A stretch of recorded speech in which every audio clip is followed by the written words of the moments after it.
stream is canceled. What's the clap about? What is the Luke?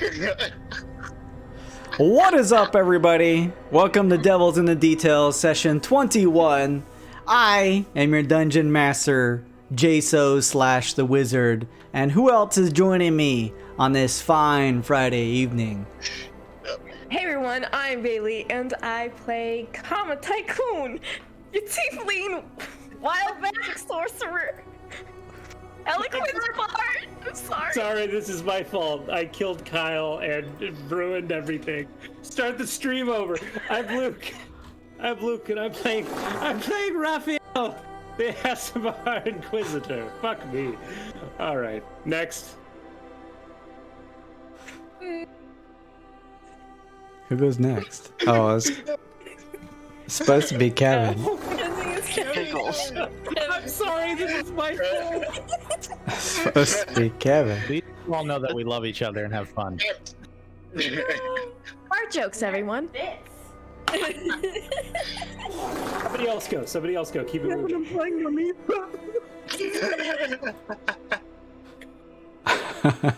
All right, who's after Kevin? What's up, everybody? My name's Slim, and I'll be playing Gaseous Auditor, a tiefling warlock, undead pact with tongue. Holy Kevin. Hey, Kyle, I'm playing Obese Saloon. He's a cool guy. Move on.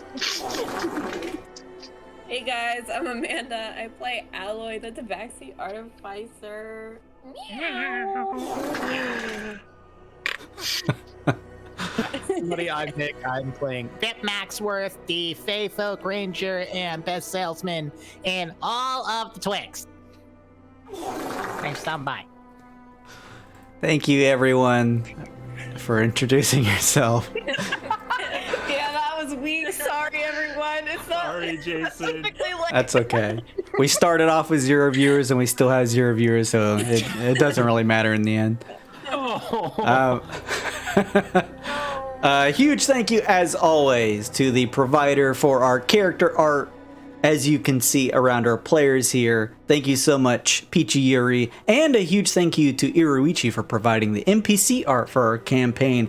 I'm slapping both of their Twitter handles into the chat, so make sure and go give them a follow if you happen to be in the TTRPG space and are looking to maybe even get some art done for yourself. Make sure and check them out. They do an amazing job. You'll see their art featured everywhere in this particular campaign here, and maybe future campaigns, who knows. So yeah, thank you so much for working with us to get that. By the way, I do have a God Mode shop now. If you haven't checked it out already, or recently released, go give that a look. If you're looking to grab some God Mode merch, if you want a cool t-shirt or leggings or a face mask, face gaiter, all kinds of cool stuff, just make sure that you are following the channel, and you also get access to some, if you're a subscriber rather, you get access to some very specific stuff on that shop. So make sure and check that out. It's got some really cool stuff just announced and released, I think like 2 weeks back now. So fresh and brand new. It will have more stuff coming down the pipeline. What's up, Mozzarella? How you doing? Let's see. Thank you. You love the glasses. Yeah, this is my... you can't watch where I'm looking on the screen, because I'm always looking everywhere. Got 7 screens open here. My internet went out right before, like literally like 8:50. So I was like, oh gosh, our power actually went out, and then the internet wasn't coming back on. So I was like scrambling. We have had a roller coaster of a time over on Twitter. We had hit 12K followers, or 1,200 followers, and then it dropped back down, and now we're back up again. So a huge thank you to all of the new followers that have come to join me over on Twitter. I really appreciate all of you taking the time to stop in and hang out and follow along. If you're here on the Twitch channel checking out for the first time, or if you're a regular, I'd love for you to give the channel a follow if you haven't already. It's largely TTRPG content. Our primary content is the Friday night D&D game, so if you enjoy this, please give it a follow, help support the channel, and give you an immediate boost to your Twitch channel points. So yeah, make sure and go give the Twitter a follow as well. Let's see here. Mozzarella, are you streaming later tonight? Because if so, I'm going to give you a raid. Thank you, as always, to Lazy Vengeance, Queen Gore, Luke, speaking of, Mozarel and Carney Sideshow for being Patreon members. As always, if you want to get more insight into our Twixt universe, where all of our D&D campaigns take place, it is the perfect opportunity to go over to patreon.com/GAWD_mode. At any tier, you get a free digital guidebook that gives you more content and background on the peoples, places, and lore of our games. And there's all kinds of cool stuff. There's actual physical seasonal merch. There's DM notes that you can get, early access to YouTube videos. There's even a tier where you can join in a D&D game DM by me every other Sunday. So make sure and go check that content out. Link is in the chat. Mozero says, I planned it for 20 minutes, ended up being hours. So yeah, I should have been streaming. I see. Yeah, I gotcha. Well, if you're going to, let me know, and I'll send us your way. But otherwise, you can just hang out and chill out here if you want to. Speaking of, like I was saying before, we also use Twitch channel points. You can use those to do cool things. Just check out how many you have in the bottom left of the chat with the purple weird bit icon. You can see how many you have, and if you click on that link, you'll be able to see how many options there are. And there's a whole bunch of ways that you can interact with our stream. You can do things like buy people +1s to their rolls. You can shift the karma coin that we use for this campaign. You can buy people a single-use consumable magic item. Oh, you're here for chapter 21. Awesome. Well, welcome. Did someone drop out of the video Discord stuff? Uh-oh. Okay. Oh, gotcha. Okay. Is she doing okay? I don't know. I didn't see. She's back. Can you guys see me? Oh, here. Let me click. Let me click over here. Sometimes it doesn't update until I click it. There we go. Speaking of, we use Twitch channel points. Make sure and check those out. Oh, we also use stream stickers. So if you want, mouse over the screen. If you're on desktop, you'll see a purple heart over on this side that you can click on. It gives you access to a whole bunch of global stickers. If you want to support the channel and donate a couple bits, don't just donate your bits. Use them to buy some stickers. It makes fun noises. Slap them on the screen. Buy some fart stickers just because my friends here were distracted by some fart noises, which if anyone was paying attention to the stream, I may have been playing over the beginning of it. Also, if you are a subscriber, you get access to some channel exclusive stickers like the ones you see right here. There's a Karma one right here. You can get access to those chibi versions of all of our player characters created by Bay at the ARMES Arms Dealer over on Twitter. Make sure to go check her out. And yeah, there's a whole bunch of cool stuff. You get progression unlocks if you use your if you donate some bits to get some global stickers. It helps you unlock some cool animated stickers, so a whole bunch of cool stuff. We also use the D&D Beyond plugin, so if you want to get a closer look at some of the party members here in the party, kind of take a look at what their classes are, what their abilities are, you just mouse over the stream. That should be live, and click on anybody's icon over on this side of the screen, and you'll be able to get more information regarding them. Let's see, Mama Bear is already buying some stuff, but first, who currently has the Karma coin? The dame herself, Karma. Didn't get to use it. Karma. 1, 2, 3, 4, 5, 6, 7, 8. If you'll roll me a D8, please. 4. 1, 2, 3, 4. Cassius, you would get the Karma coin. What? Unfortunately, Mousy has bought the Karma's a bitch, so No. Slim, I'm gonna have you roll a D8 if you wouldn't mind. That's so nasty. It's a weird roll to do in between streams, but I think that goes back to Karma. Alloy? Is that alloy? hang on, what was the number? 5? 1, 2, 3, 4, 5. That goes to OBs. OBs, you currently have the Karma coin. The Karma, What good fortunes. Karma coin in our campaign is the replacement for inspiration. Whoever has the Karma coin can use it to give themselves good karma, which gives them an advantage on a roll, or can use it for bad karma and give someone else disadvantage on a roll. And depending on how they use it, the Karma coin will transfer to someone else, or potentially me. So yes, and let's go ahead and apply really quickly before we jump into our game. Mama Bear gave OBs, Karma, Raph, Alloy, Cassius, Monifa, and Vip all +1, so keep that in mind. Thank you, Mama Bear. Man, I wish I made attack rolls. I'd be using these all the time. Let's see. I think that is it for my housekeeping. So I'm going to go ahead. Normally, in previous sessions, we would normally go to the investment round. However, we are still at a point where the characters have not been able to fully access that yet. You are all back onto the submarine, but let's see how that goes before we do more investment rounds in the future, if those are even a thing. There may be some other potential things that crop up that will see how the players deal with their expenses now that everyone here is technically, by gold standard in our D&D world, a millionaire. So I'm going to go ahead and I'm going to roll our intro, and then we'll roll some die to see who wants to give the recap from last week. So we'll be right back.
Whatever I they hate get. Mondays. So, why don't we roll some die to see who wants to give the recap from last time? Yes. Balance me. Oh, that's a slap in the face if I've ever seen one. Ah, yes. Oh, Cassius. Roll off. Cassius. Roll off. Roll off. It's a tiefling. Ooh. Damn it. Karma Tycoon! Hey, yo, what happened last time on Devils in the Details? Oh, Last time, let's see. We were still fighting in the bank, trying to get out. We took down some demons. Went down ourselves. Actually, just one of us went down. That was Obi's. He went down. And then Baby Cat saved him. Then we, Cassius deleted a demon from existence. We were working together with the Beholder, who's our friend, who doesn't want to kill us. And we basically got out of there alive on the submarine, and here we are. It's a pretty succinct recap, thank you.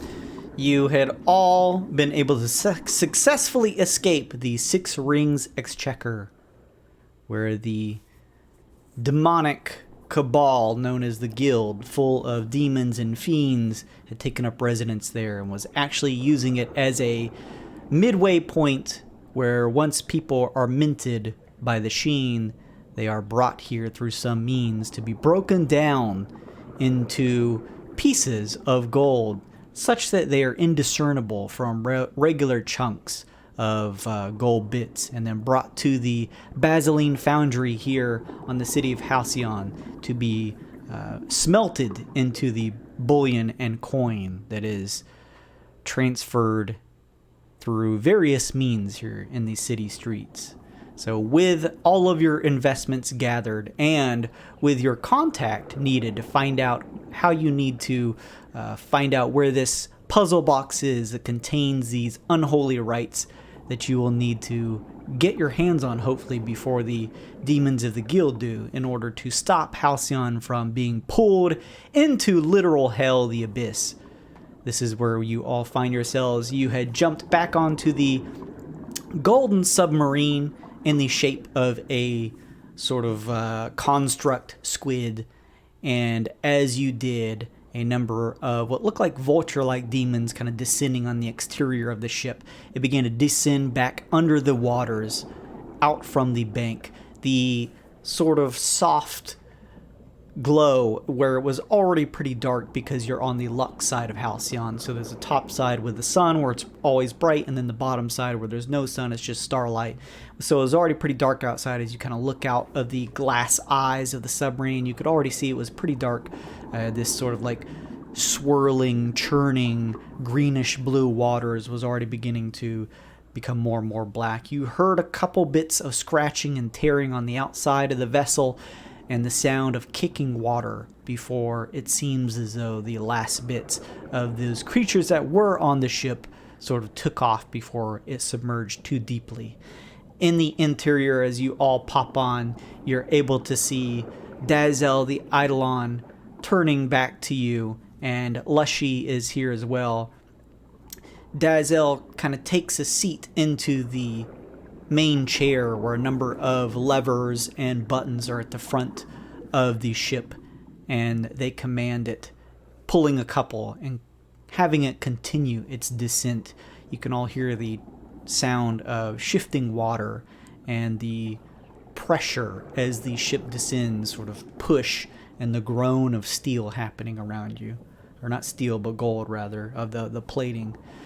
Also, Delexion returns back to his beholder form and expands. He takes up nearly the entire walkway, so he kind of hangs out towards the back. As he does this, hang on, let me just check my voice changer. Testing. Ooh, yeah, there you go. Yep. Okay, good. All right, just wanted to make sure because I didn't have pictures under these two after I rebooted. Cool. So you all came back, found yourselves back on the submarine. As you all enter on board, some of you kind of with some sprays of water on you, you notice Alloy that Barksworth has a couple sparks and torn metal and gold plating on him that needs a bit of repairs.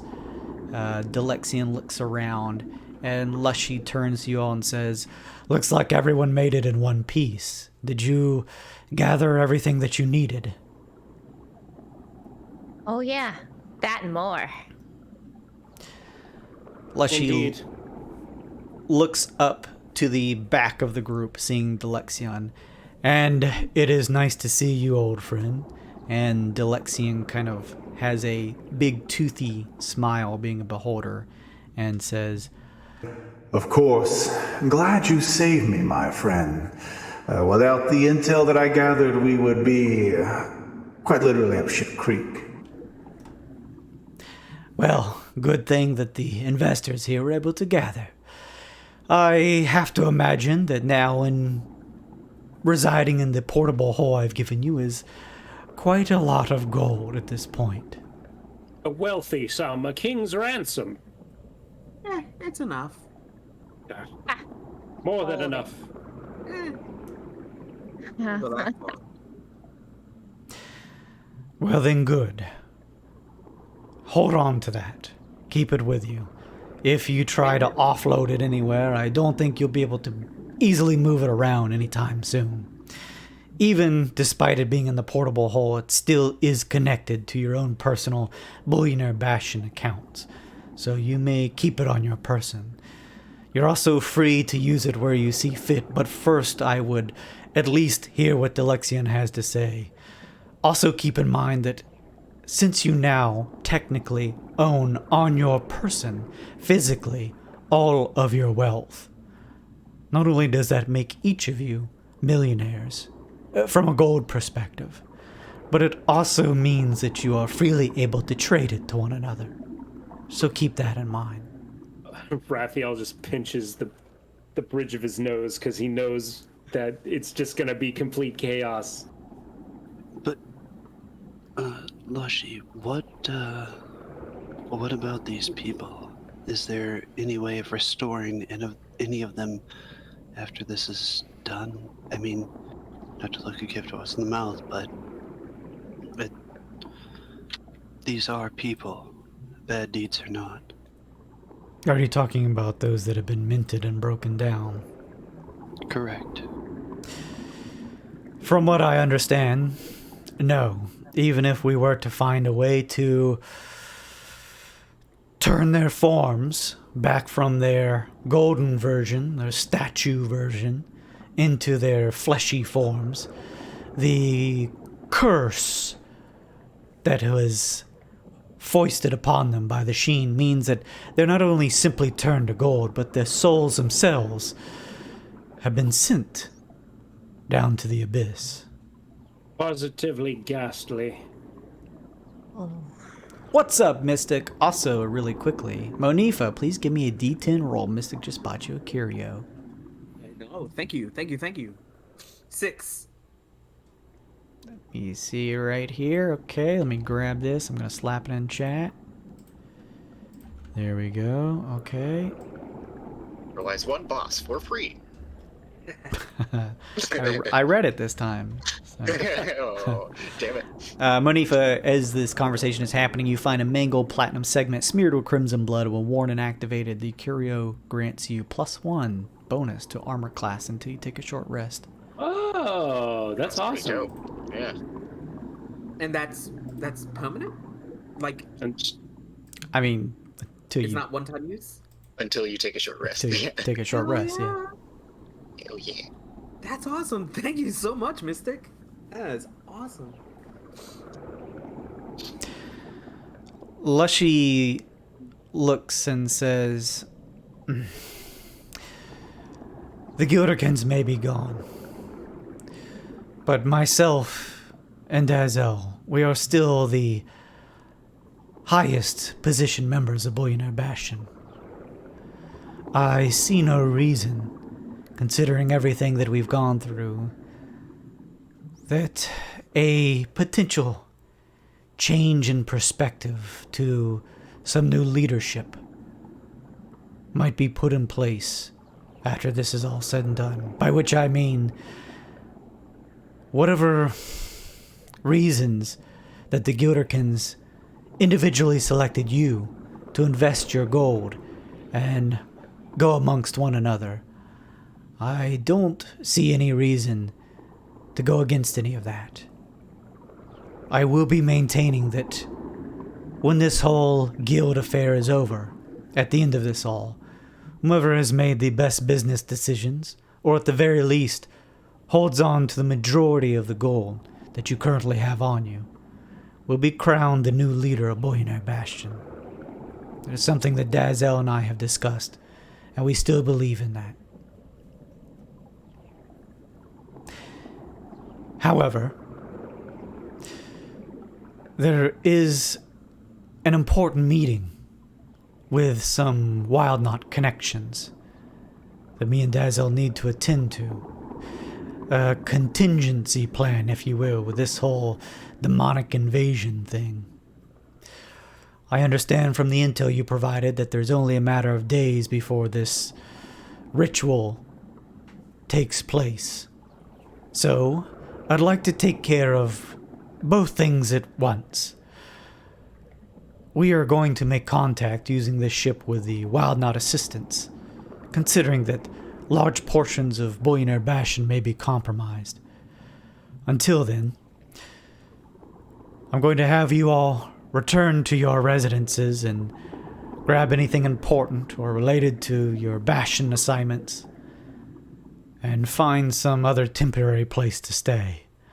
I don't think staying in your own residences here on out will be safe anymore. Makes sense, I guess. Do you have a safe house or a suggestion of a safe place where we could lay low until the time comes to act? Lushy says... He begins to speak, but then Dazel chirps in. I would normally say my estate, but unfortunately that place is no longer available to us. There are spots of residences that we could normally suggest, but considering how things have gone belly end up, I think it may be better for you all to use your own resourcefulness to find a place to stay. We do not wish to send you somewhere where we may find that there are others who have infiltrated our means. Well, then I suppose we should get started. Finding a place where we could hide for the time being. Where in a city of gold could we do something like that? Probably want to stay on the underside. Makes sense. Dazel's... Doesn't make too much sense, though. Huh? Dazel says, Delexian, I would ask that you go with the investors and relay whatever intel it is that you have about why the investors will need their bullion and how they can find the demonic puzzle box containing the unholy rites. Once that each of you have been filled in on those details, I would ask that you still, as you have been previously, relay that information via the arbitration process. Both myself and Lushy will be able to finish our meeting with the Wild Knots and telepathically receive that information so that we can get caught up. We also may need to contact our other informants. The Quill, the Resplendent. Do you foresee any issues with this? Provided that they had no hand in what has happened to us back at my estate, and that they themselves have not been summarily attacked, then I think things should be okay. Well, Just I to certainly... be on your wits is all. Of course, I certainly do not trust them, but I believe that we need them in the coming battle. Yes, I understand what you're saying. Something that we would need to consider when the time comes. And it is approaching quickly. Indeed. Once you have carried out the arbitration process, you're to bring Delexian with you, and you will meet with myself and Lushy at the enclosed boathouse at the Gilded Harbor in 8 hours. And they turn to Lushy as Lushy kind of gives you a kind of quickly drawn map that shows you the layout of the harbor and the boathouse to go to. He also pulls out a key and hands it to you. Use this to enter into the boathouse. We'll have pulled up the ship there, though inside the house it will still remain discreet. Don't tell anyone when you visit the harbor if they give you any gruff about it. Don't tell anyone what? Don't give anyone details about what you're doing there. Just tell them you're on official Bastion. Tell them to fuck off. I wouldn't be that curt, but yes, generally, fuck off. So the authorities at the boat around the docks. Is it the local police? Or is it some other means? Authorities here are the Gold Eye, those who may not be compromised, though they shouldn't give you any troubles. In fact, will they not be able to see how stinking rich we are? I imagine we glow like fucking light bulbs. Not with your riches in the portable holes. Ah, very good. Well, in that case, we should be fine. If anyone Perhaps happens to stop you, just make sure and flash your Bastion badge. Got it. Can they tell what, like, shape of gold we have on us at all times? The shape and the material. Okay, so we might have a problem. Why is that? I got a head in my bag. Well, just put it in the portable hole then. I don't want to put it in the portable hole. Just put it in the portable hole. Would you rather put it in the portable hole or have a gold eye ask you why there is a golden head in your backpack? Well, hold on. Can the gold eye see into magical bags like this one that the head is in? What type of magical bag is it? Bag of holding. No, they should not be able to. Oh, we're fine then. Never mind. We're good. We are good. So, any ideas on where we could stay, anyone? A quick question first. Did the Goldeye know of the minted peoples? Oh, that's a good question. No, only a select few, like myself, Dazel, and the Gilderkins were aware of everything that went down. Hazardous a guess how they might react to finding, say, the head. I do not wish this to happen, but I wish to know what might happen. If I mean, we would be arrested, almost assuredly. We could lie. We could say it's like it's an art piece or something. We are Fundamental. all very good at lying. This is true. the thing is, yes, you could simply pass it off as an art piece. However, if there are any corrupt Goldeye amongst the ranks, they might have the understanding of its true means, in which case that would be unfortunate for everyone involved.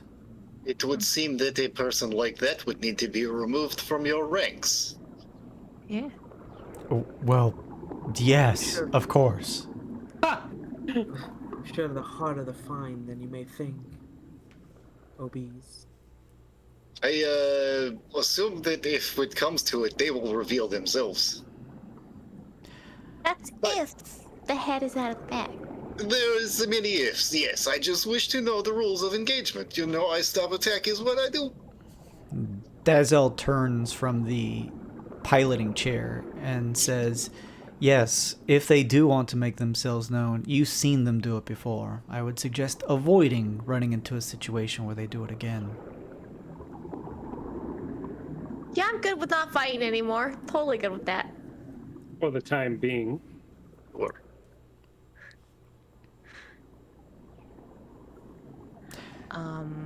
We could talk to Lom, see if Lom has any nice safe spaces for us. No, I mean, think about it. She's a devil. She hates demons. What better person to go to than a devil? What about the residence with the infinite stairwell? Oh, there's demons in there too. Remember those two dumb demons that we thought were going to get lost didn't get lost, and they were talking to Lord Dedramir. No, I think he means the mansion, not the stairwell itself. Huh? Oh, the goat man? Yes, the one that sold us the drugs.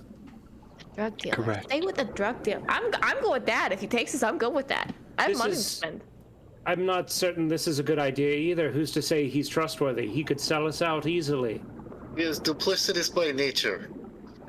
Wow, racist, but also... Well, he is a drug dealer. Oh, fair enough. He sells illicit materials. This is what I mean.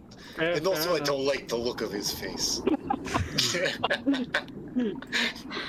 Perhaps one of the temples would give us refuge? Ah, yes. You're all more than welcome to join me at the humble abode of Pelor, where we will be watched over by the Lord of Sunlight. Well, just in case we're not, do you really want to put those innocent people at risk? Yes. I mean, what? You do? Yes, of course. There's a holy war afoot. All holy warriors of Pelor must participate. I mean, what if these people aren't holy warriors? What if they're just like... Well, then they've chosen the wrong following. Yes. Pelor asks us all to protect the community. And some people follow the wrong path. That is true. I'm glad you see eye to eye with me, Obese. Lushy says, I'm pulling us into the boathouse now. Actually, what? We have money. Why don't we just rent a like a warehouse down here at the dock? Able to find something off the beaten path. Just from, I don't know if I could use my background, Jason. I have a feature called City Secrets. You know, secret patterns and floats in the city and can find passages others would miss. I would say you could use that to maybe make like an investigation check with advantage to potentially find us a spot. Okay. That may be ill-traveled. My background is they will take me in at the Church of Pelor, but only me and none of the rest of the group. Useful. Not bad. Oh, -1. Oof. Yeah. Let me see. I hate to be that guy, but you're exhausted. Oh. So it's just a 14.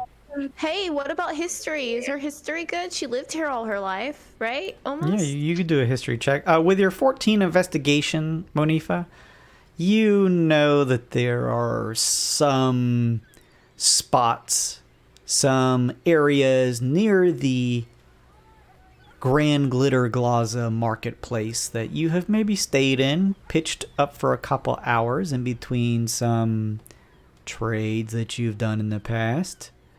However, you're not sure if these would be safe over a long period of time.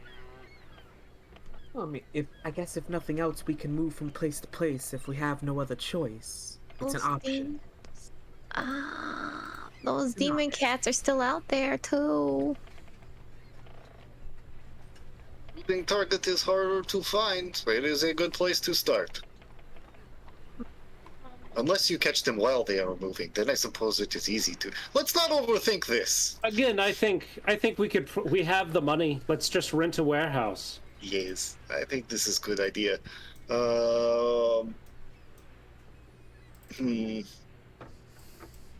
We're all fairly convincing liars. I'm sure we could come up with a reasonable enough excuse But who's to to why say we a need it. demon isn't renting it to us?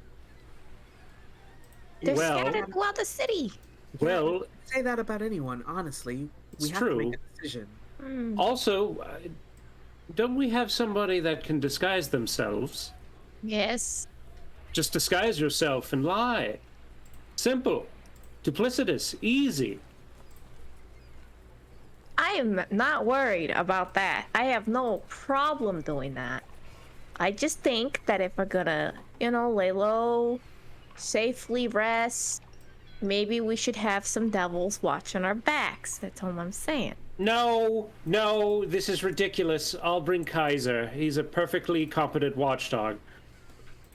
I can call Otto Fern and Roshin. They can be posted on the corners. We can have multiple lookouts. Nice. That would be useful. All right. We have lookouts. We're fine. What's the worst that could happen? Stop it! No, Raphael! I wish to die now so that I can see it coming. Anyway, someone go talk to the dockhand now that we are. Lushy, will there be anything else before we leave? You have 8 hours. Make sure you get whatever Delexion has to tell you. You arbitrate so that we can gather that information while we're meeting with the Wild Knots. And then afterwards, find yourselves a safe place until then. We'll meet back here at that 8-hour mark to proceed with whatever comes next. Well, it sounds like we're arbitrating first then. Just be very careful. As far as the guild is aware, at least what we know of, you are all technically dead. Great. Though those creatures at Dazel's estate, we did not kill all of them. Just be wary of your surroundings. So we move silently, quietly. Yeah. But we can move quite. I have another part of my background says when we're not in combat, you and your companions can travel between any 2 locations in the city twice as fast as your speed would normally allow. Ooh, that's actually awesome. That's really relevant. So we can really Super move, helpful. and I can keep. I don't know if we still have my pass without trace going at this point, but that'll help. Probably not. We probably need to recast Only like that. an hour, yeah. I don't have enough points to cast it again right now. Then, but we still can move pretty fast. Yeah. So, All right. let's get moving. Delexion pulls out with a eyeball that small magic device in his hand, and you watch as his form begins to shift. This time, instead of Dandy, he transforms, shifting, shrinking into what looks like a normal, very formal, well-dressed Halcyon citizen, but no one that stands out as particularly noteworthy. There, that's better, just like that. Yep, just like that. None the wiser. Much more innocuous. Yes. All right, so disguising myself and we're just I'm telling the, who am I talking to? I think we're going to arbitrate first before we get our rentals squared away. Okay. Then let's all do it silently. I have no high-level magic remaining for the day, so any sort of help can be provided. I'm pretty tired. Good luck, Lushy says, and he pops open the top of the squid valve, allowing you to all get out. You all kind of step inside a somewhat musty-looking boathouse. It seems, abandoned just from the sort of disrepair that it's in. It's maybe like 20 by 20 feet. The ship is in the center. It's pulled up close enough so you can step over to a wooden walkway, and you see at the far end a set of locked double doors. You can hear the sounds of the gulls and of various Halcyon members moving and shifting to and fro at the harbor docks here. What do you do? Head to the arbitration quietly and stealthily as we can manage. Yeah, get out of this boathouse very quietly. Sure, you guys trying to make like a stealth check? Yes. Sure. Uh-oh. Oh, I'm exhausted. Me as well. Here's the other question. Oops, sorry. Yes. I was going to... I'm going to cast invisibility on myself, so yeah, there. Okay. Same. I want to do that. I wasted a lot of spells. If anybody wants an invis, I believe I have one left. I think that we should maybe move in 2 close pods in case one of us is discovered, the others may not be revealed. Also, I Alright. would have asked you on the way out if he wants his phone back. Okay.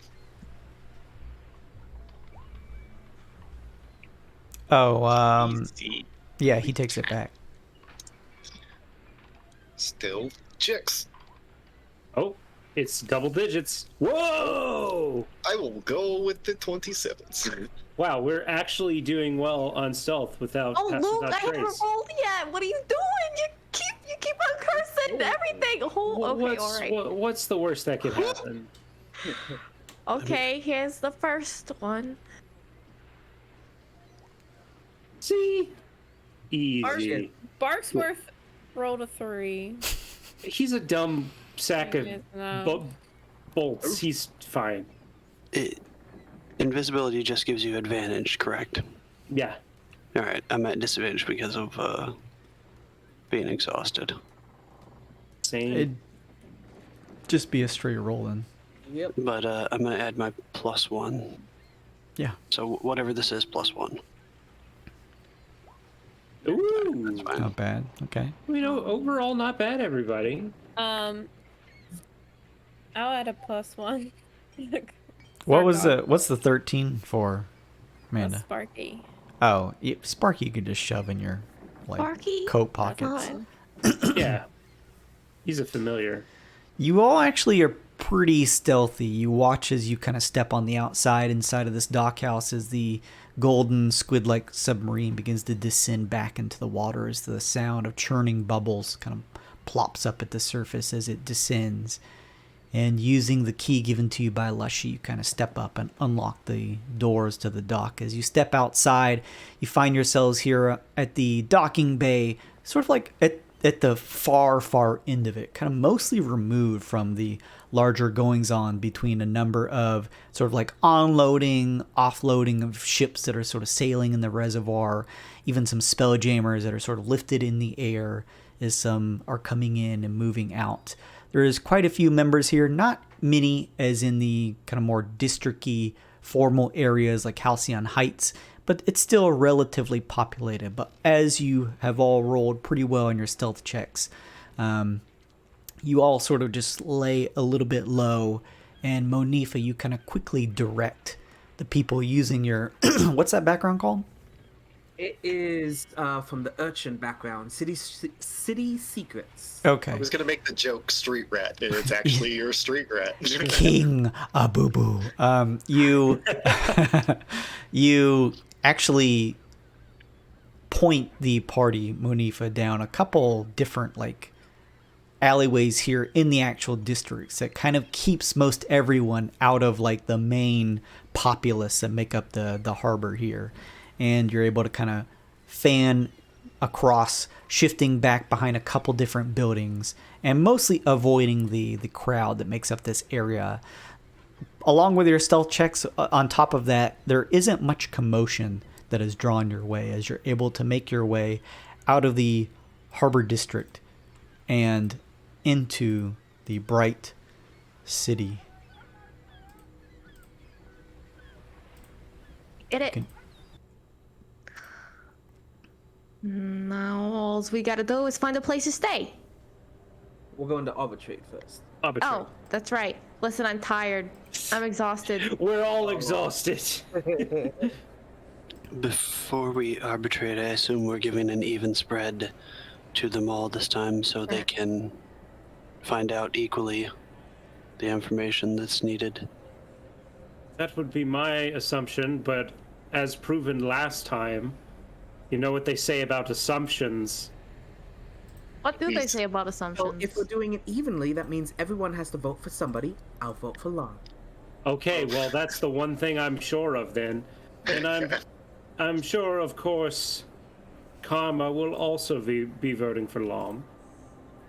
I would suggest if we have a push to 3 votes that they go towards the Bastion because they're the ones that we're in direct contact with that saved our ass. Plus, I still feel the scales are tipped a little on the other end. I'm gonna be honest, meeting Lushy and having Lushy and that Beholder save our lives, I do feel a little bit of loyalty towards them. You know, like, I mean, they're not devils, but... I am right here. Oh. I'm with you all, Lexian says. Shit! Oh, yeah, right. Oh, that Beholder. Oh. That ugly Beholder that saved our lives. By the way, our last encounter, it was nothing personal. But thank you for your assistance. Of course, I am not exactly the combat expert, but desperate times and all that. I have information to share with you, although I think it pertinent that we perhaps find our way to the arbitration plaza where, as far as I'm aware, it's a little less traversed than the areas up here on topside. Agree. Yeah. Let's continue moving. We'll be there soon. If, as Karma mentioned, you have any sense about you, then yes, I agree, Karma. Your best interest would be in keeping Bullionaire Bastion on top of things. Yeah. Yeah. Well, I know who I'm voting for. Are you ready, guys? Let's get this over with. So do you guys make your way towards the arbitration area? Mm-hmm. Yes. All Fast right. as possible. And stealthy at the same time. And stealth, yes. Let me do this. There we go. So, you all take one of the turnstiles, this large platform with a pull of a lever, it begins to descend, and then about halfway down, the entire large circular platform begins to rotate as the center of gravity on Halcyon shifts, and you all find yourselves ending up on the darkened side of Halcyon where there is no sun in the sky on Lux, and you all step out. As you all step out, finding yourselves here on Lux, you all begin to make your way towards the area where the abandoned Church of Joaquin is, which in actuality is the area where the Eye of the Arbiter exists, where you can choose one of the 4 factions to relay your information to. As you begin heading that way towards the plaza known as Forsaken Square, where this all is, you eventually find your way there. Cassius, I'm assuming you're not gold anymore? Correct. Okay. You all find yourselves entering into this area. It is quiet here. A newspaper bit sort of flies across. You see on it some mention of the Halcyon Hurricane, some type of what some of you may recognize as a siege ball team, having found the replacement for one of its top members, Lustria. As you all reach this area, you see Delexian looking around, sort of just making sure that no one is around. The air is a bit crisp and cooler than topside, being only lit by the starlight. Delexian looks and says, "All right, now to share what you all broke me out of there for. In the interest of helping you all out, I have been working with Lushy to infiltrate the guild for intel on what he described to me as this, vile coupling ritual, is that correct?" Indeed.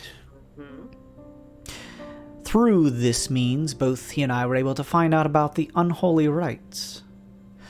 I, using a couple of our more expensive artifacts, was able to disguise myself as you see, like this, and worm my way into the guild, discovering some conversations between the demons, that the unholy rites had been lost. They were placed in a demonic puzzle box, as they call it. However, during its trading hands, had found its way out of the demons and the guilds. However, it was recovered, found by the Curio Collective, a fey guild here on Halcyon that loves nothing more than to gather interesting curios from around the Twixt and auction them off to the highest bidder. Oh no. I can see where this is going. It is interesting. I'm not sure why the demons haven't stolen the puzzle box back from the Curio Collective, other than guessing that the collective's rigorous security measures keep it off limits from perhaps even the guild themselves. We just broke into a bank in what I assume would be hell. I don't think it would be a problem. Unless... Oh, go ahead. I was just going to say, if I were the demons at this point, I'd want to know who my enemies were, and what better place to gather them all in one room to bid on one item that we also need. I must ask, are we to bid on this item? Is there to be an auction for it? Well, originally, Dandy was meant to host the upcoming auction where the puzzle box would have been featured, but when the demons realized this, they captured him a few weeks back. Dandy was second in line only to his parents, the Gilderkins themselves, but he was purposefully always kept in the dark about the guild's presence in Halcyon, so you saw it yourselves. It is likely that they minted him after their frustrations from being unable to obtain any information on how to steal the puzzle box from the collective. Poor Dandy. It's just that well fortified then. Indeed. Once I found this info out, I planned to disguise myself as Dandy to finish the ordeal, to make sure that this auction takes place. The general public of the city don't even realize Dandy is yet missing. During my time attempting to assume the daily activities of him, in his form, though, I was captured by the demons. However, with your successful attempts in breaking me out, we can return to this ordeal. If there is a possible way that you all can find entry into this auction, you can use the bullion that you've gathered, which at this point should be quite voluminous, to bet on the puzzle box in order to win the item. The leader of the Curio Collective is a female Eladrin named Moragine. She keeps a very selective list of VIP clientele who are allowed to attend such auctions. I knew the location within some of the offices near Halcyon Heights, where she works, and I also know the time of this event. roughly 3 or so days from now. But you'll need to go and speak with Morrigan at her offices if you want to find some way to convince her to allow your party entry. Even under the dandy guise, I'll have very little sway with the Fae. As he says this, he kind of looks over your way, Vip. Who could we have that could possibly broker a deal with the Fae, I wonder? Fairy boy may actually I have be no idea. Can I? I'll do it. time for you to pull your weight. It is also possible, before speaking to Morrigan, that you may also want to consider any of your current fake connections you have, if you do have any, to see if they may be able to lend their support in favor of you investors getting an invitation to the auction. Oh, the drug dealer. He is a satyr. He may even be invited. And he is a collector of sorts. Of sorts. Drugs. To speak on the affairs that you brought up, Raphael, I would ask that you all be prepared as much as you can, as it's likely both the guild and perhaps even other wealthy Halcyon members will be in attendance. Should we check with the, Lom and the Resplendent to see if they have their toes dipped in this? And if they don't, maybe we should get some toes dipped in this? Fine. Fine, Yes. Your point is taken. Alright. If it is possible that you are able to bid and win the puzzle box, then all it seems that we would require from there is to find the means of opening it and hopefully destroying the rites so the ritual will be ruined. Now this is a plan I can get behind. Money well spent. A flying airship could wait, compared to the glory we would receive from destroying such a foul artifact. I'm willing to devote most of my funds towards this if need be. Well, I mean, if we want to save Halcyon, what choice do we have? A surprisingly noble point from Manifa. Oh, yeah. I live here, I like it here, I don't want it to leave. Yeah. Well then, If we don't kick in money, there's no one sitting on top of the pile of rubble at the end anyways. also Rules true. are here to rule. Actually, a good point, Cassius. Maybe this is the time we start having the discussion about whom of us we decide to put on top. I would say, without really intervening circumstances, a Deus Ex Machina of sorts, we will be the ones to more or less pick who runs this joint. As I said before, whether it's me or you or whoever, I think, should we not be stuck with Lom's friend's fate or companions, that we all run it together in some way, shape, or form. Sure, there can be a figurehead or a face or whatever, but I think all of us could find a nice, happy job or path at the end of this. This city needs a strong moral backbone, guided by scripture. And that's why I think you should be the one. Cassius. Me? But of course! Joaquin, if you can curry favor with your goddess once more, is a perfect reflection of this city. Fortune, industry. It's a perfect match.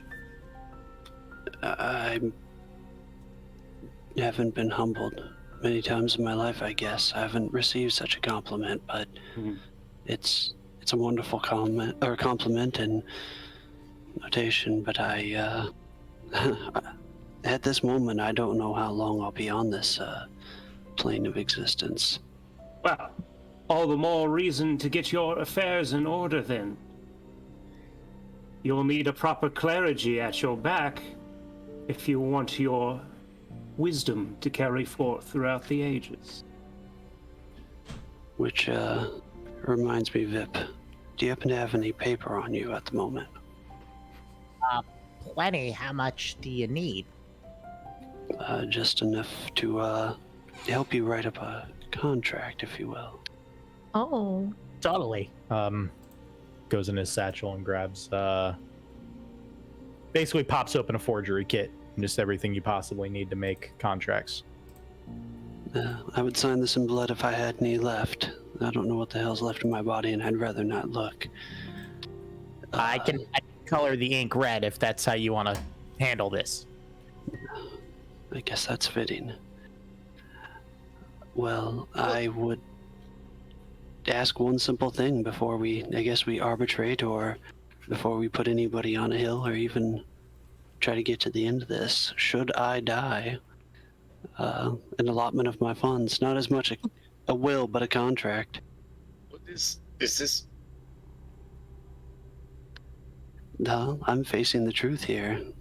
I'm gonna hold up my hand and look at it, and it's withering away, as am I. If Joaquin's magic's, fading from me, whether I'm able to help save you guys, her, we all work together, if I don't make it at the end, I don't think 7 million gold rotting away to nothing would be very useful for the end of this all.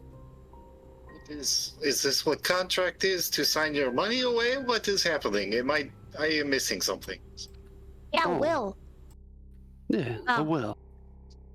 Yeah. Well, you are already dead. Yeah. Re-dead. No, that's true.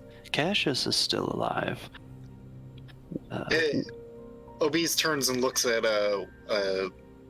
Delexion. What hell? If he dies, what happens to his money? Is just gone, or he need to sign? Well, unless he specifically has some type of will indicated. As far as I'm concerned, there is another issue. This would only serve if it is found that he himself happens to be the leader at the end of all of this.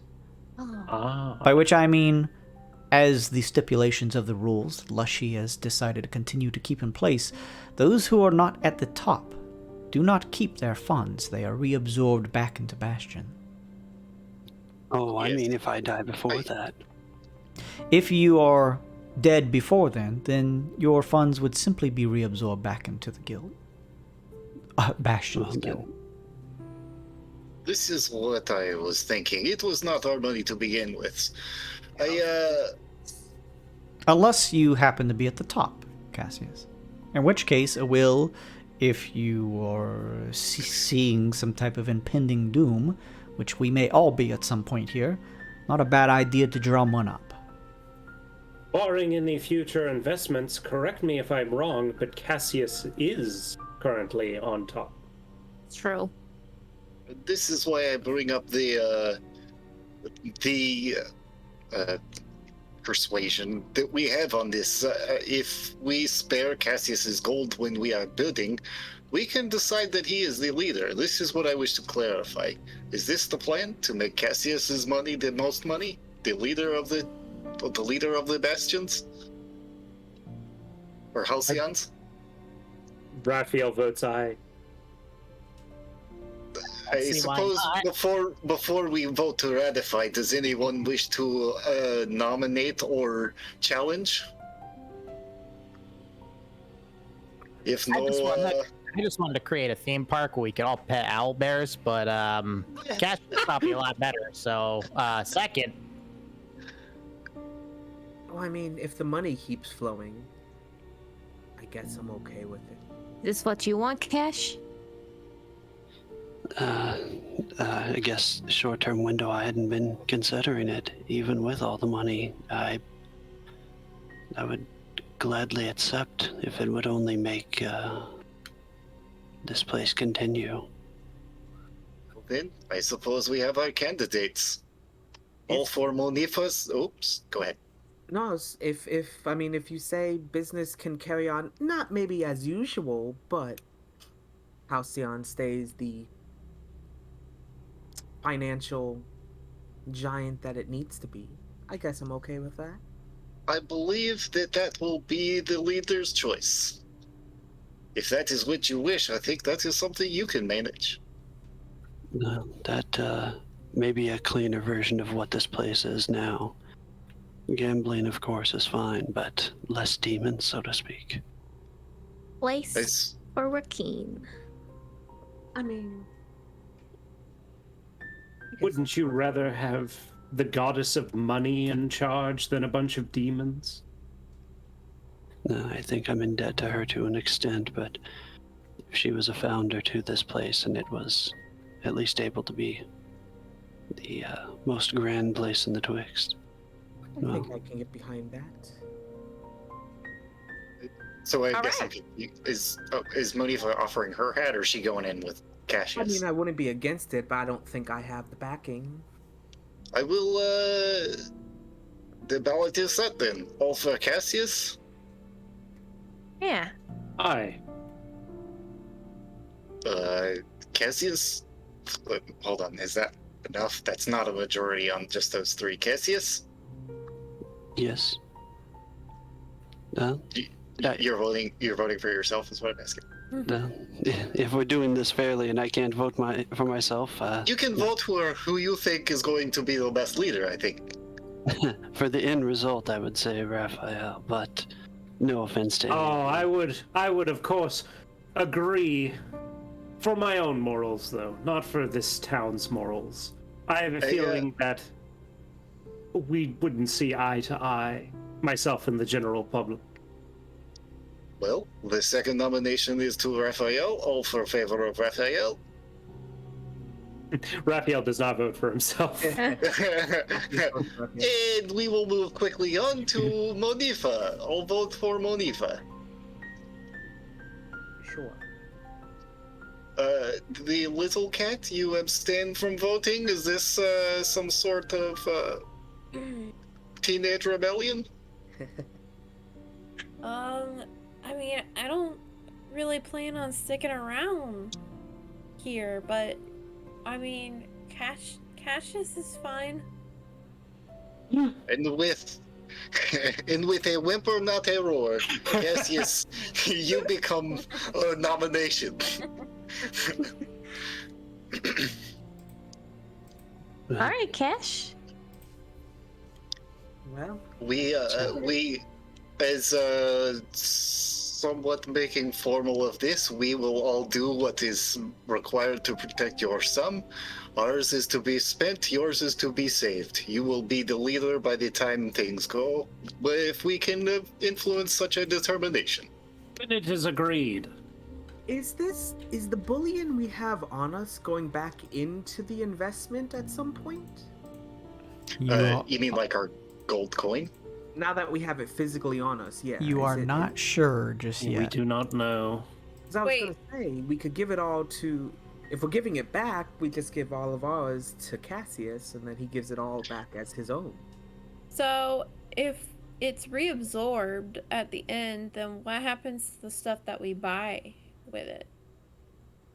Nothing. Like, is it repoed? That is kept on your person if spent. Yeah. Jason, can we do that campaign after this where we're the repo man? You get the sense that no one has actually been able to hold on to their investments like physically. So in this instance, you get the sense that it is just the actual investment money that you have and not necessarily the things that you buy with it.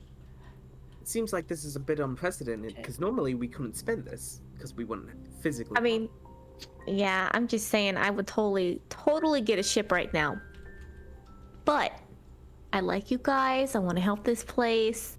I'm not going to do it because there is nothing stopping us other than morals from spending all the money that we have right now. Let's get the puzzle box first, and we can spend whatever you want. Lightbringer sounds very tempting. It is, but temptation is the path to sin, so we must temper our souls against it. You are no spending. Remember, this is what we all just voted on. You Indeed. have to spendthrift. No problems there. I don't eat, I don't sleep. I kind of just exist at this moment, so I don't think I need anything. I promise. I mean, technically, we can spend. It's just that he needs to have the most. We should Exactly. We should not spend until we have the puzzle box in our possession. Imagine getting outbid because we bought a swimming pool. A swimming pool that will be filled with the blood of the innocent because of us.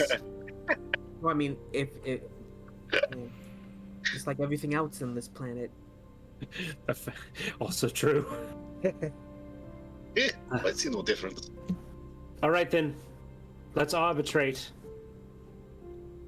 Well, I guess who are we voting for then? Oh, I feel as if the Resplendent is still behind and we still need her aid, so I will tell you all forthwith that I am voting for the Resplendent. I guess we really just need to decide which faction we want to give the extra vote, because otherwise everyone can get 2. But then we have 1 left over. I'll leave that to the odd person out then, whomever that may be. I love her, but I'm not voting for Lom this time. For the first time, I'm not voting for Lom. Bastion for me. I don't mean to press, but I think the Bastion could use an extra vote or 2 at the end of this. If we want to give the 3rd vote to the Bastion, that after meeting Lushy, I guess they may still be able to keep Halcyon strong. I wasn't sure with the Gilderkins running. Yeah, well, who will vote with Wrath on the Resplendent? If it comes down to it and I'm the only one, I have no qualms against any of you. I believe that we do need the Resplendent's help for this. She had eyes on the devil. She had the kitty cats. She had turned the kitty cat. I believe she is our best lead for now. Or demon, whichever one. Well, then why don't you be the 2nd vote? Well, because I wish for everyone else to commit to their answer before I make my duplicitous choice. Now you.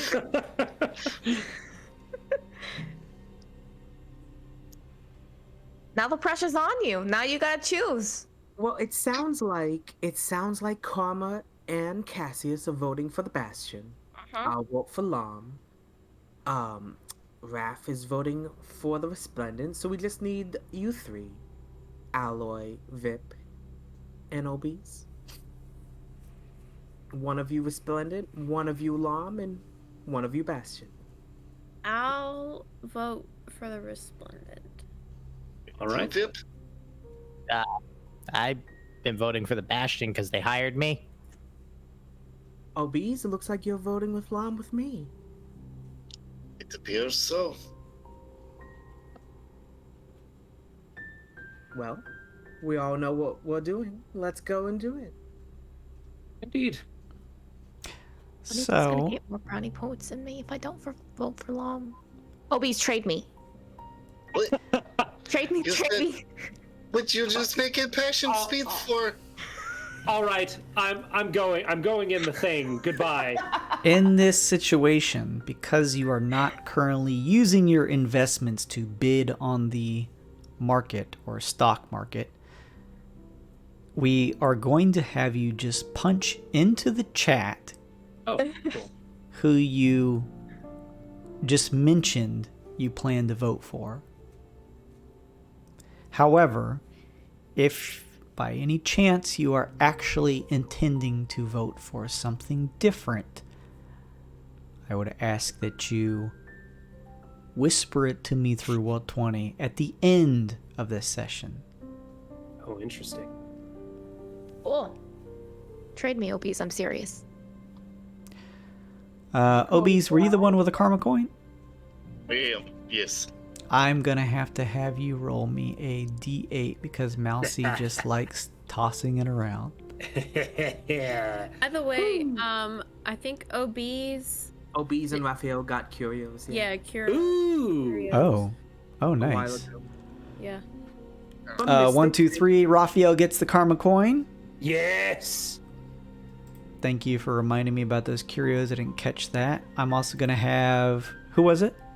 Raph and Obese. Raphael, Obese, give me D10 rolls, please.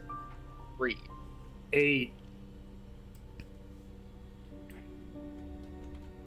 With your 8, Raphael, you happen to reach into your packs and pull out a curio. An ashwood shard withered by magic. When held and activated, it grants you advantage on your next strength check. I need that. I very much need that. OBs, with your 3, you happen to find a curio in your packs too. A mangled piece of iron chainmail on a leather cord. When worn and activated, it grants you resistance to radiant damage for 1d6 rounds.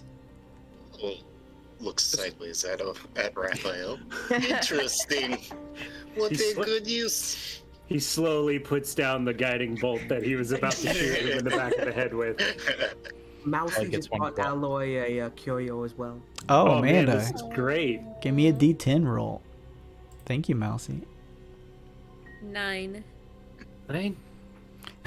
9! Alright, let me see here. Let me redo this. Okay. Alloy, as you reach into your packs, you similarly, as most everyone else finds a curio in their packs, you too find one. Slender spindle of sapphire warped by magic. When impaled into the flesh, it dissolves and grants you 4d8 temporary hit points. Whoa, that rules. It's a little healing potion made of sapphire. Brutal. Giant healing potion. Oh, that's cool because she was the color sapphire at, at the astral thing that we were doing. Yeah, she was. God damn. I don't know why I remember things like this. Cassius got a. Cassius, give me a d8 roll. I'm off. 5. Mousy, the best. Mousy, thank you.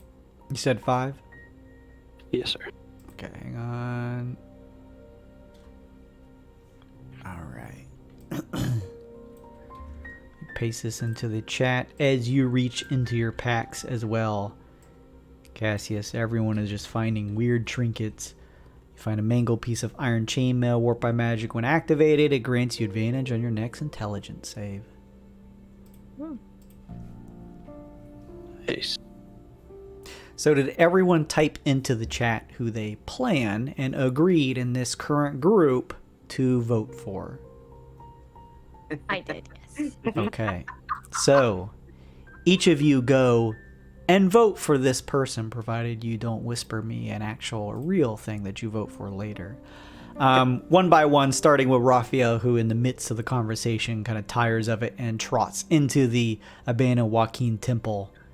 Using your Bullionaire Bastion badge, Raphael placing it onto Joaquin's open, exposed palm, opening the secret door to the Eye of the Arbiter, this kind of floating golden orb that you place a hand on and telepathically send the information to each of the respective factions that you had all posted into the chat.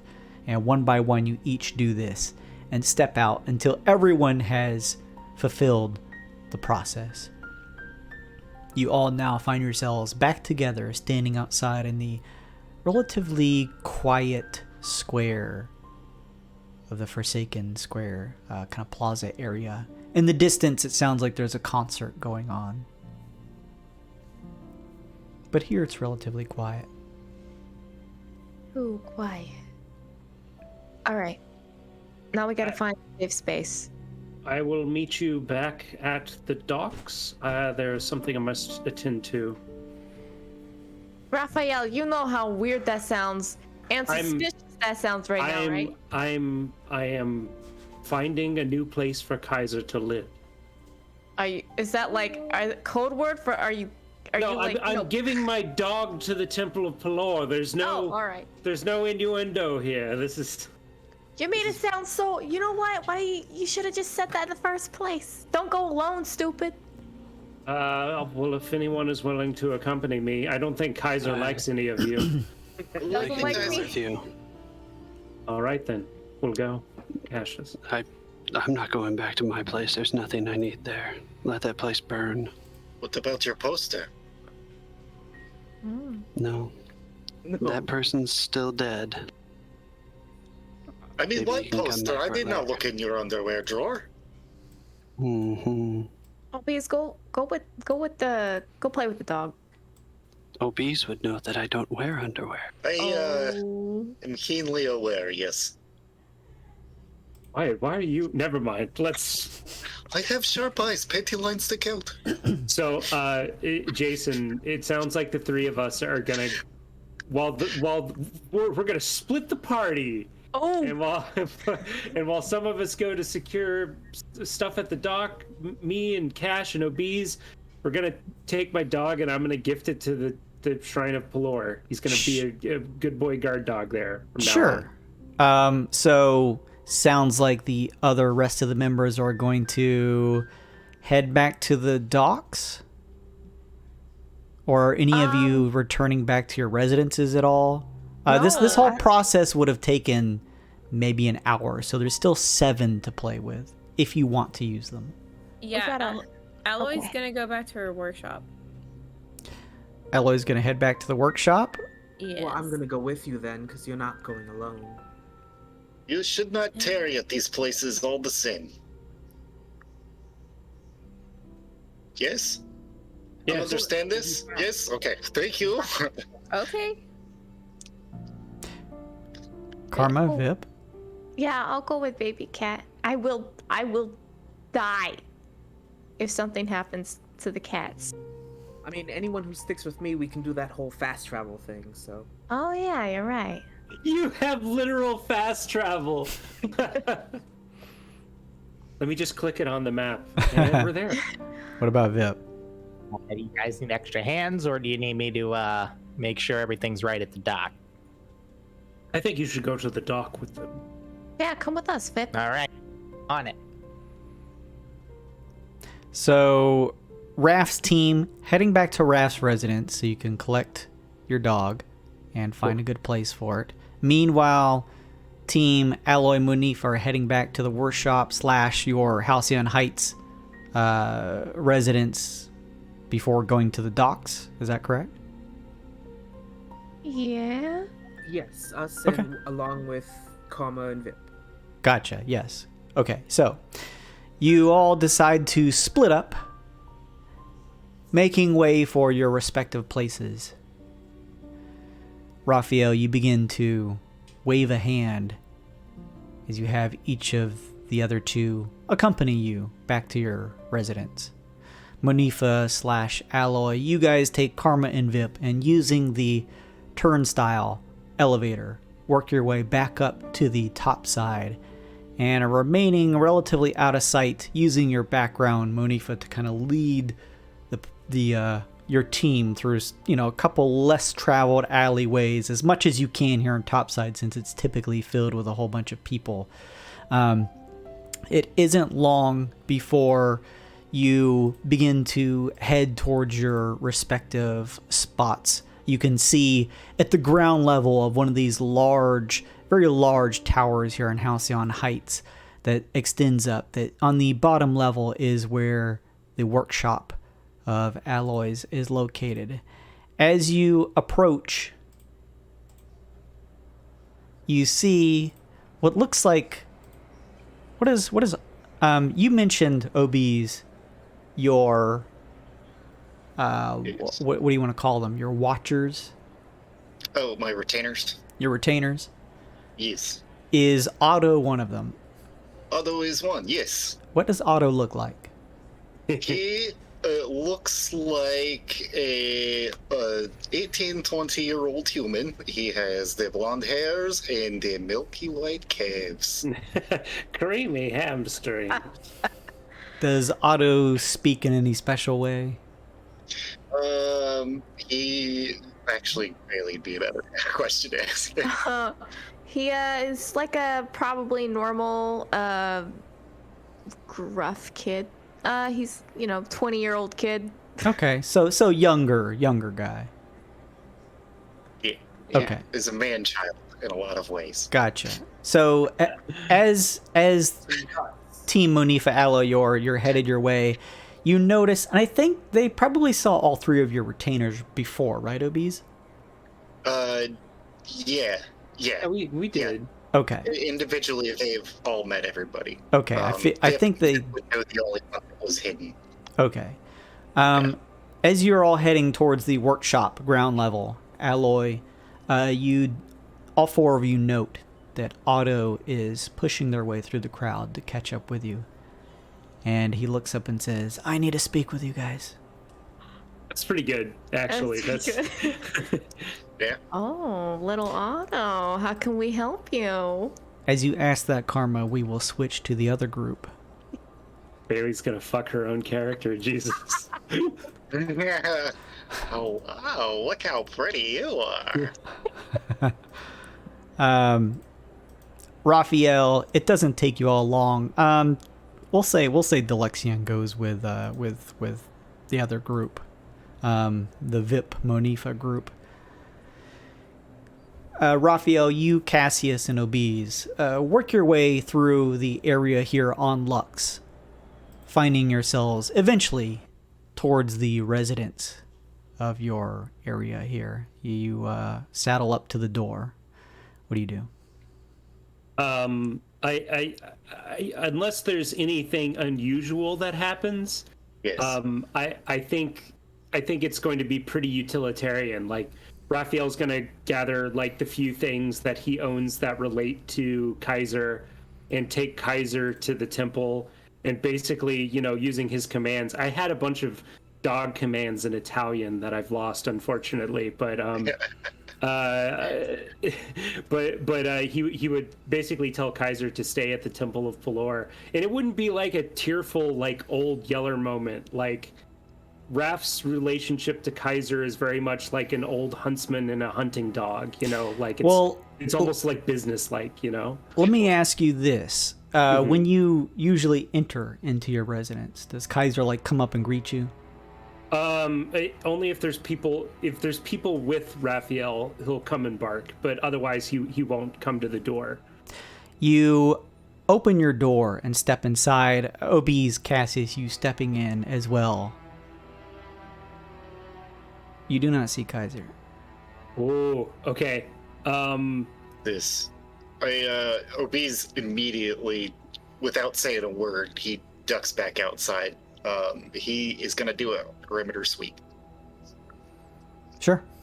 Raph is kick that to the back. Yeah, Raph is immediately going to cast protection from evil on himself, and he's gonna, because this is unusual. He would expect Kaiser to, be barking at the strange smells or whatever.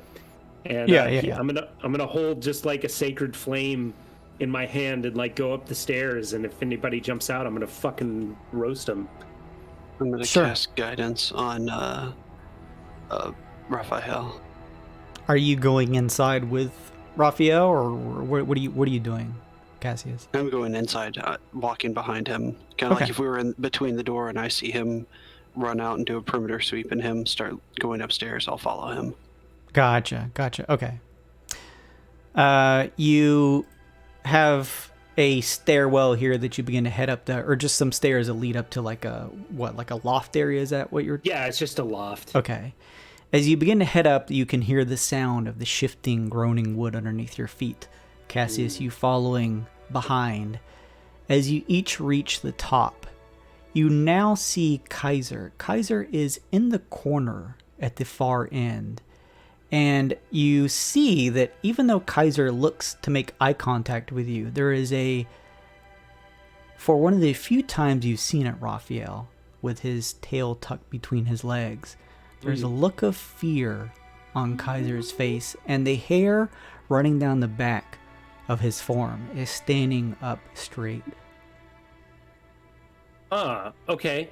I quickly look around. Is he like looking at a particular corner of the room, or like does he appear to be injured? Like anything I can notice from this general scene? Give me a perception or like an insight check. I'll do insight. Oh yeah, and the guidance. Go ahead and roll that for me if you don't mind. Okay. Wow. 18. I'll use a +1 for that. And I'll put it at a 19. Nice. Along with that, what was it 29 for? I had to roll with disadvantage. I'm exhausted. Oh shit. Okay. All right, just making sure. That would have been a crazy roll. Yeah, I would have. With a 19, Kaiser doesn't look hurt that you can see. But you do notice he's staring at you now, but you notice he is sniffing the air. Huh. And now you can see that you are a little closer using your insight, that he is trembling a little bit. And it looks like he's scared of me. That's weird. I'll put down the sacred flame, and I'll kind of, do that cautious, dog owner approach. What's wrong, Kaiser? It's me. And I'll do the, I'll cautiously step forward, wait, cautiously step forward, wait, and then, like, if I get close enough, I'll attempt to, like, put out my hand to see if he'll smell it. You step close enough to reach out your hand. And as you do, reaching out your hand towards him, just to show him that, everything is fine, you hear, "That's because he smells me." Oh, Raphael. Oh my god. Coming out from invisibility, you see 7 spots as he casts a spell your way. Damn, I ain't got no more counter spells. But I do have protection from evil on me, so that's something. What does that do? Creatures, fiends, I know he's a fiend. Disadvantage on attack rolls, can't be charmed, frightened, or possessed by them. Okay, possessed by them. All right. Yeah, if they're like a ghost or something. Okay, yeah. okay. Yeah. Let me see here. Hang on just a second. With a wave of his hand, you see as he casts a spell, and you feel something pull at you from inside, Raphael. I need you to make a wisdom saving throw. Ooh.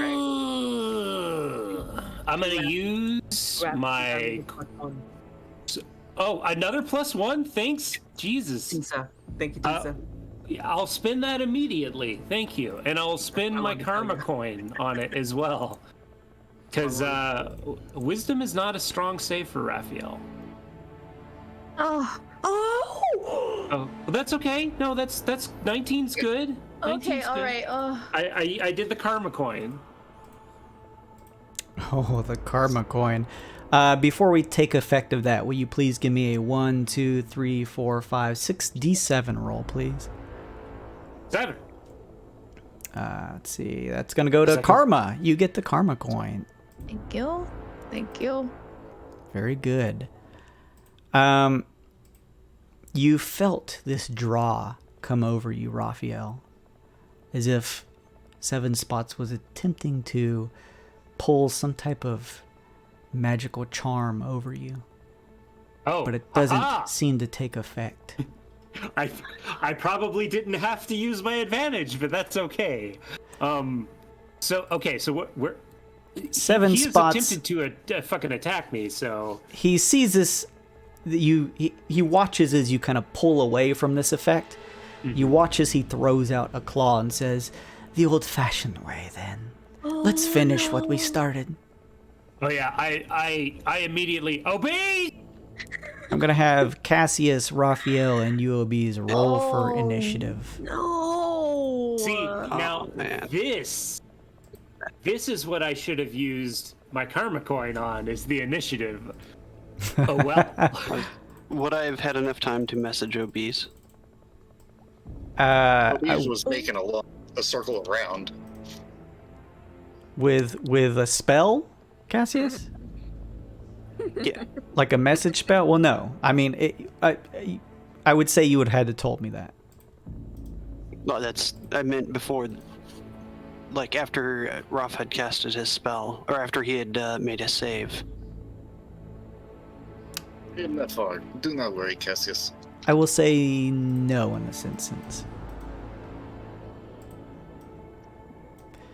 OBs, you are scouting the perimeter. It's not incredibly large. You're probably like 30 feet away from the entrance of the door.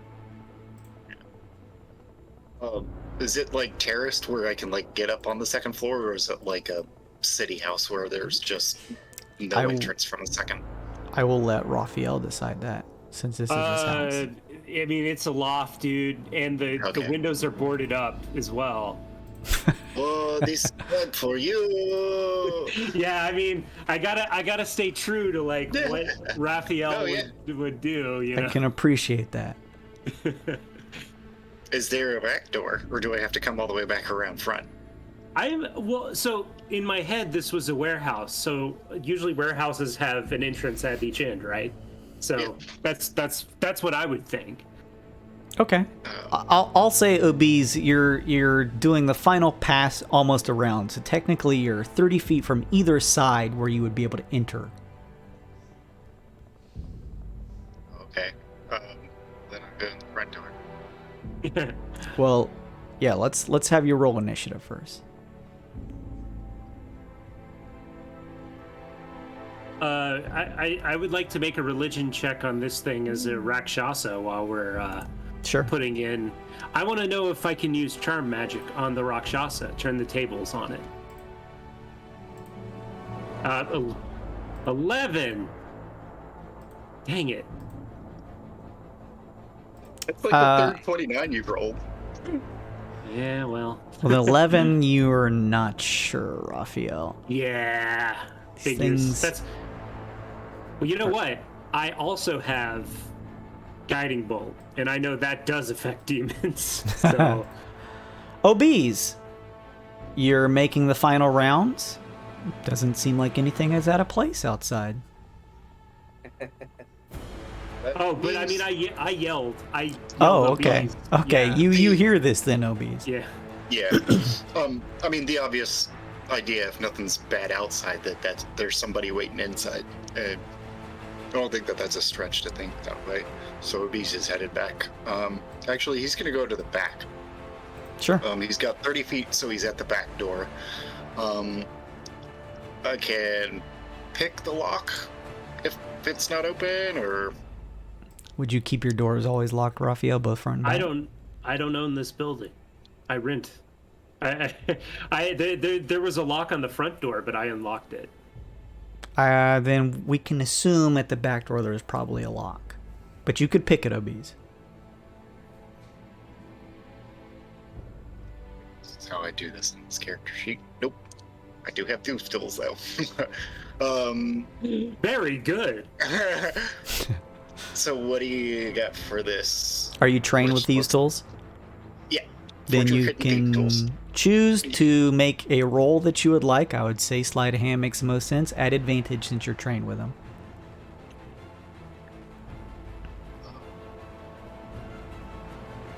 Yeah, I can't make a better argument. Four.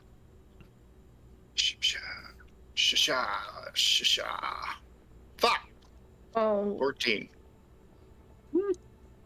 It's a warehouse. Yeah. You worry for a second, but at the final sort of ending of your action, you hear the pop of the lock. I will double check what I can do because I'm a cleric. I'll say opening the door, you can see just barely the tops of the heads of everyone here and what's going on. You see 7 spots. Figure out what I can do with this actually.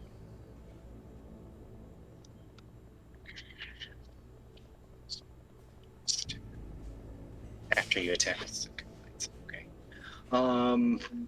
Yeah, I can do nothing on this turn, so I will remain outside and hope that the battle comes to me, and I can jump in and get it good stuff when you come this way. I'd say calculating the stairs into effect, OBs, you're probably 20 feet away from being able to like reach the top of the stairs and like kind of be in the midst of everyone. Where are Cassius and I in relation to the stairs? Is 7 spots between the stairs and us? Raphael and Cassius, you guys are like 10 feet away from the top of the stairs. Okay. And 7 spots is literally standing right next to you, Raphael. Good to know. It is your turn. 7 spots turns to you and says, "Oh, you brought more of your friends." You have made a grave miscalculation, 7 spots, for you stand within the house of holiness. In any other domain you may have had a chance, but I command thee, grovel before the might of the law. No, right? I command him. It is not a charm. It's an enchantment spell. It is specifically not a charm. Nice. He has to make a DC 17 wisdom save or be affected by the command grovel. What level spell is this? It's a 1st level spell. That's all I got left. He looks at you and says, "You are in my house here." Oh no. It doesn't seem to take effect, Raphael. Oh, I'm just fucked then if I can't hit him with anything because he's a fucking Rakshasa. I have nothing I can do against him. So I'll just run, I guess. I spit at his feet angrily and I whistle at Kaiser to see if he'll actually follow me. But for now, I need to regroup with OBs. So if you begin to run, yeah, he's gonna try and hit you with I a got claw. Protection from evil, so he has disadvantage on the attack. And I'm gonna cutting words just to make fucking sure he doesn't hit me. Okay. Of course. It was bound to happen eventually. Hey man, it'll break a tie. That'll save you. 7 spots goes to swing at you with a sharp-looking claw. However, as you are running, kind of looking behind your shoulder, seeing the claw come at you, Kaiser, quickly running as you sort of whistle his way, just hits the leg of 7 spots, which throws its claw off. And along with you running away, Kaiser catches up as you descend halfway down the stairs. Molto bene, Kaiser. Let's go. Let's get the fuck out of here. With that, it is 7 spots' turn. 7 spots sees Raphael descending along with Kaiser and looks back over now to you, Cassius. "Oh, I see. Have you ever thought of joining our people?" No, I did have a drink with you. I'd love to hear more. "I would like to think you're being honest, but I know that you're not." Yeah. No, I'm being honest. I'd love to hear more. "Then perhaps we shall talk more," he says. I'm going to, as he finishes saying this, he begins to chant a spell. I need you to make a wisdom saving throw, You Cassie. got that curio, fam? You got that curio with... Was it wisdom? It was was intellect. I'll use my +1 on this. I'm not very wise.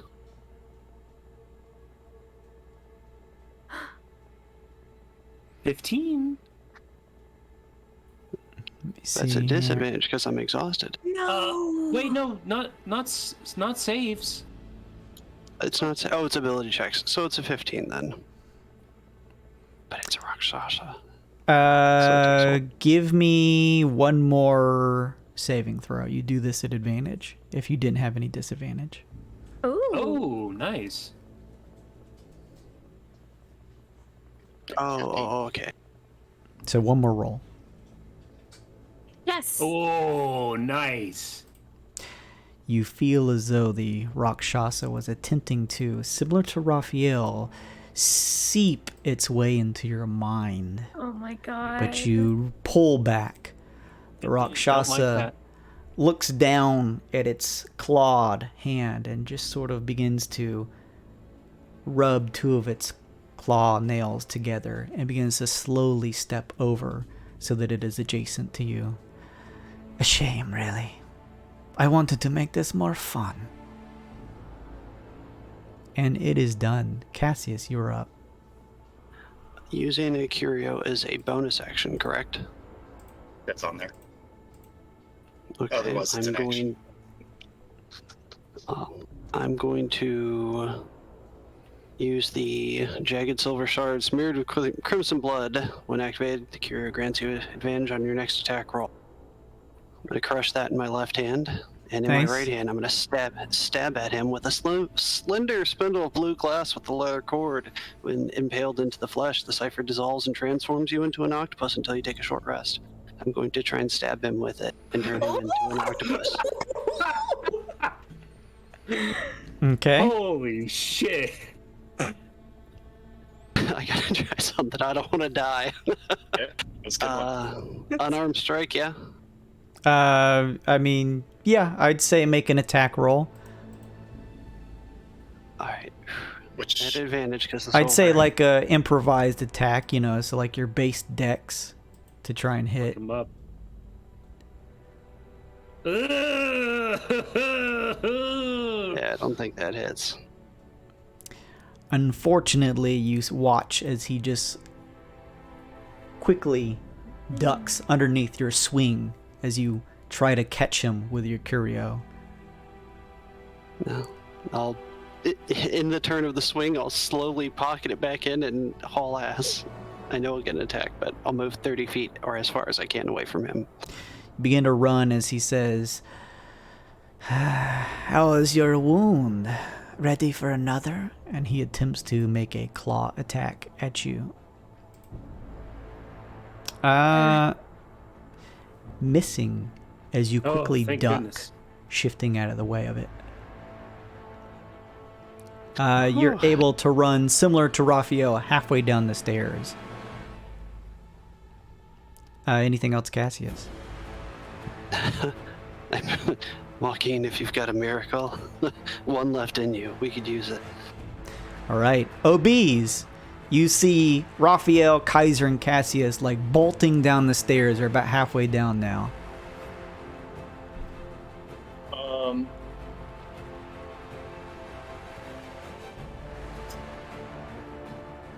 Fiends don't count as undead, right? Turn undead's not going to do this. Not going to do what I'm thinking. It would have to be the specific title of undead, yeah. Fiends are not. Fiends aren't undead, no. Mm-hmm. Okay. It's like a specific, like, actual keyword of undead. So what's where's dummy A and dummy B? Raph's halfway down. Where's Well, Cassius? We're down the stairs, right? All three of them are, Kaiser included in that, are halfway down the stairs. Okay. Yeah. I just yell, Rakshasa, we're leaving!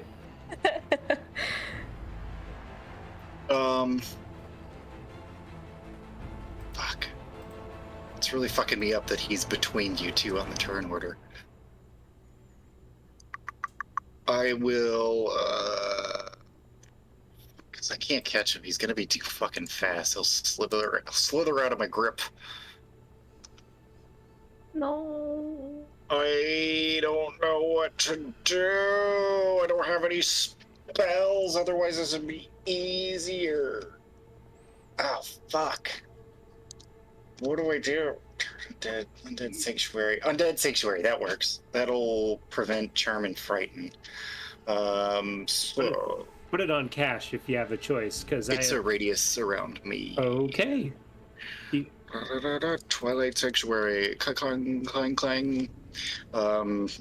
You see these stars just drifting through the brick back wall, and somehow they reassure you. They make you feel safe. And you also, or is it on the end of your turn that you get the sphere? I get an additional, woohoo, 8 temporary HP. And I think that'll be it. Let me just check my action economy. That's an action. Yeah. I will move to the bottom of the stairs. Okay. I will block the stairs from... Yeah, I'll move to the bottom of the stairs. They can move through me, but he's going to have to charge at me. Gotcha. What's up, Arcane Archives? Thank you so much for the raid. What's up, everybody? We are currently in the midst of combat as some of the party members here in our game are attempting to escape a Rakshasa. Thank you so much. Make sure and go follow Arcane Archives, by the way. Thank you for the follow. I appreciate that. So, Obese, is that it for you? Yep. Kind of at the base of the stairs, seeing the other two descend? Yeah, neither of them are charmed or frightened, right? It was attempted, but they both were able to save. So no. Probably it. All right. Thank you, Serious Whimsy, for the follow. If you guys like our content here, yeah, I'd love to have you follow the channel. Thank you. Raphael, you are halfway down the stairs. The rest of the stairs to get down is, probably another 5 feet, and you could probably make it up and out of the door if you use your full movement. I think that's probably better than getting the temporary hit points from Obese. So Obese, are you going to be all right? We will find out. Very well. Gosh, I guess. Do I have anything left on my instrument of bards that's helpful here? I don't think I do. You're not injured, are you? Like HP? Yeah. Yeah. Oh, you are injured? Oh, yeah. Oh, sweet. Okay. I get out my fucking bagpipe and I fucking play you a gnarly cure wounds.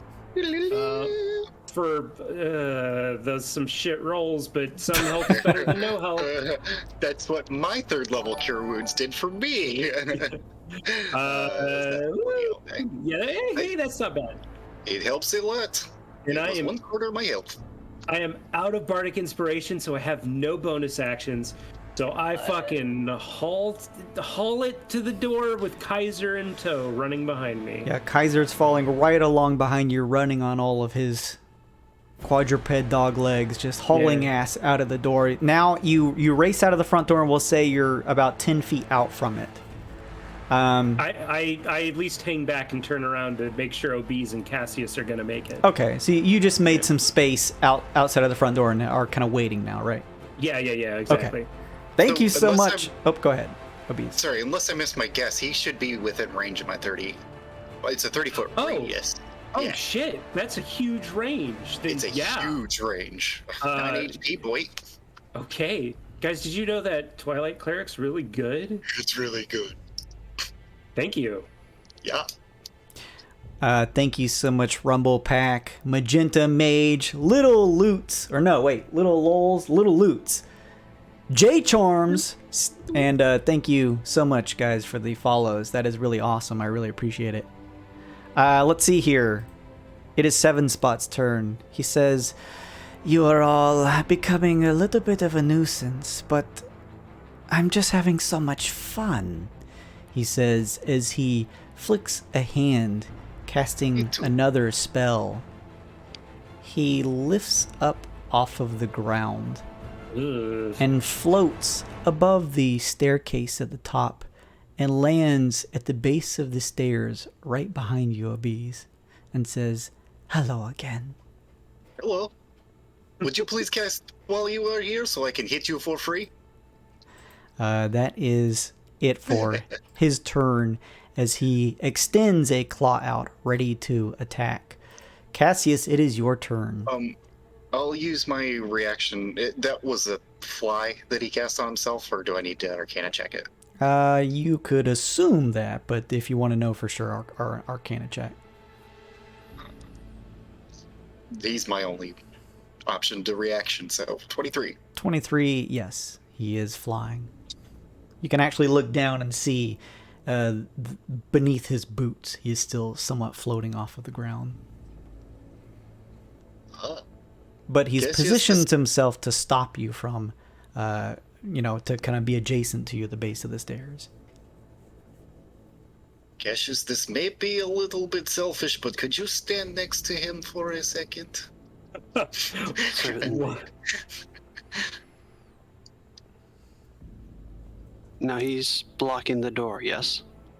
No, he is just right behind Obese, and Obese is at the base of the stairs. So he's not blocking the path from anyone, but trying to move past him to get to the door where Raphael is to leave the house will incur an attack of opportunity. Then I will stand next to Obese, behind Raphael, and next to him, if I'm assuming that sounds right, and take another swipe at the shard. So you're stepping down, passing Obese, and then getting on the other side of 7 spots so that you're in between 7 spots and where Raphael would be outside, right? Yes. Okay. Before I take the movement down there, I want to use a bonus action to cast a cantrip. Sure. I'm going to scribe in my book real quick as my message spell and send a quick message to make sure I have her in the book. Karma. No one go home. Rakshasha. That's a good message. I charge down and take a stab at him with the shard. Sure. You kind of get in a flanking position with 7 spots, along with Obese on the other side, and attempt to attack 7 spots.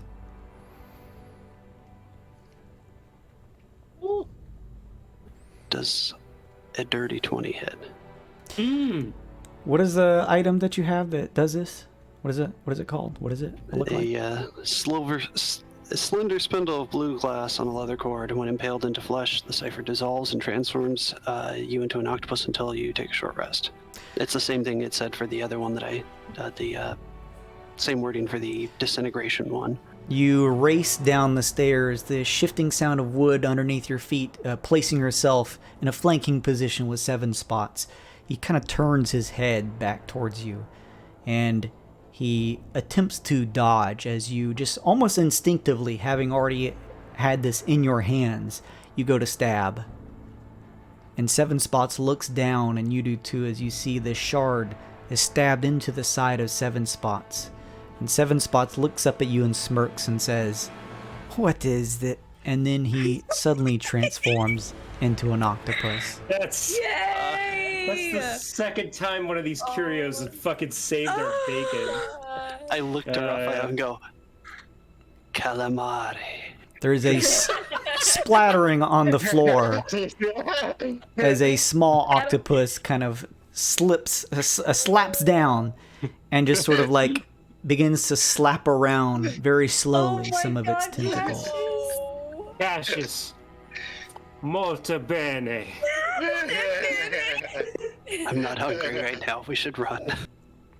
Yeah, let's go. Let's fucking go. It looks jealous.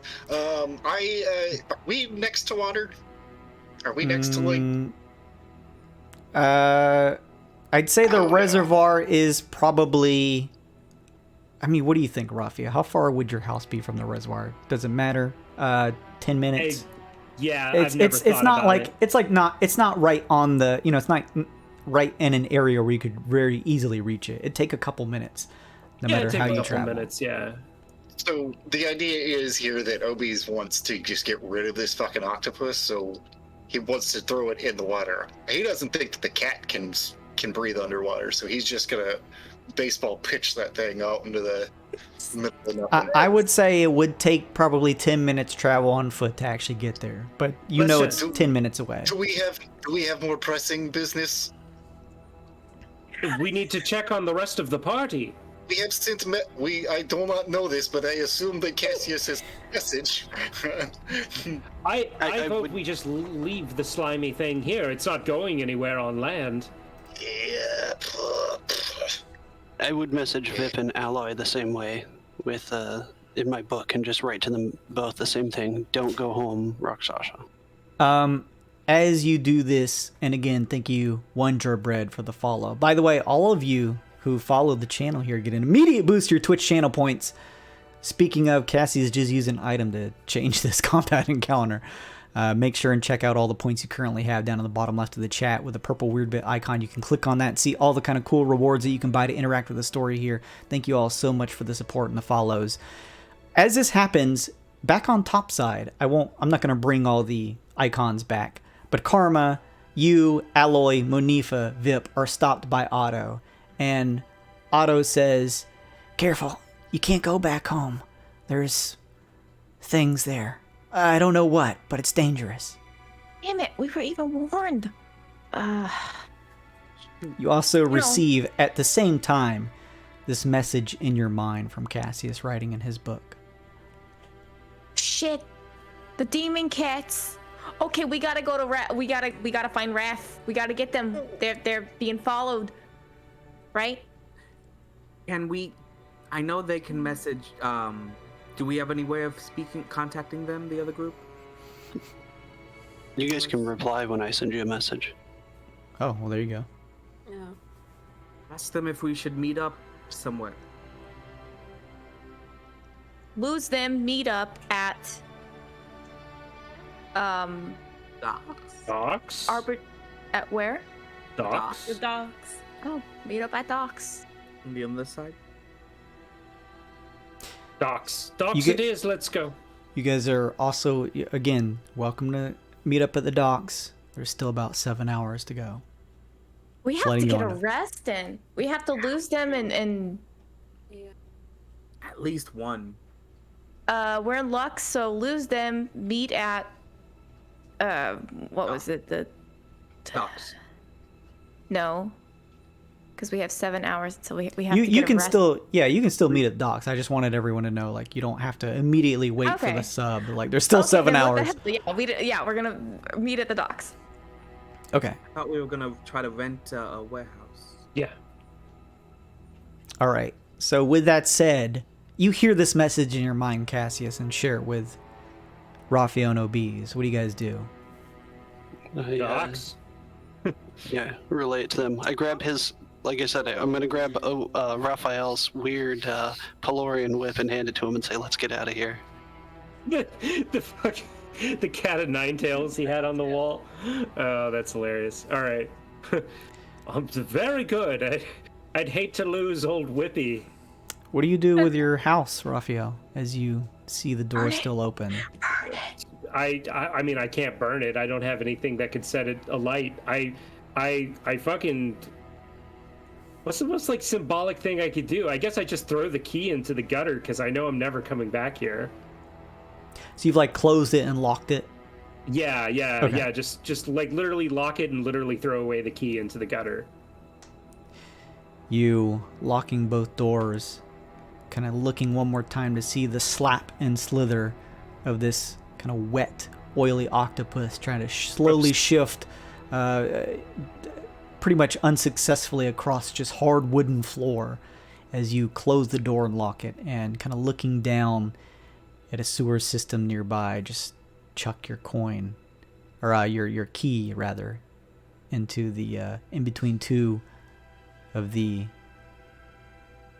grill areas, and then it slips down. You hear a clink, clink, and a splash. Cool. Well, we're making a break for it then. You guys begin to make way for the docks. Everyone who is on Lux, who is headed towards Alloy and Munifa's place, are you guys now making your way there? I am. Okay. If there's no naysayers, then you all make your way for the docks and find yourselves there. Hey. Without too much trouble otherwise. No one else was accosted. No, we were stopped ahead of time by your little friend, Obese. What was his name? Otto, the human. What are you doing out here? He's that's fine. Well, he gave us the heads up. Kept us out of trouble, which apparently you guys did not. Kaiser barks. Oh. Good boy. All right. Well, let's find We ran into one of the kitties, and we let him. Okay. That's bad. Yes. It's all right. He will find us again sometime. Cassius turned him into an octopus. It's a long story. Okay, so we need to get out of view really quickly. Yes. Let's see if we can maybe find a place to hunker down for a little bit. Let's find a dock attendant or something. Call Rope trick, anyone? Oh. Yes, well, one of us, again, warehouse. Secure the warehouse. The rest of us can hang out in this rope trick thing. Rope trick? Tiny hut, but flavored for rangers. Oh yeah, I guess I'll be buying a warehouse or whatever, renting a warehouse. I know this area, so I should be able to find someone. May I assist you? Okay, can you guys go disguise, please? I cast disguise self on myself. I use my thieves kit to disguise myself.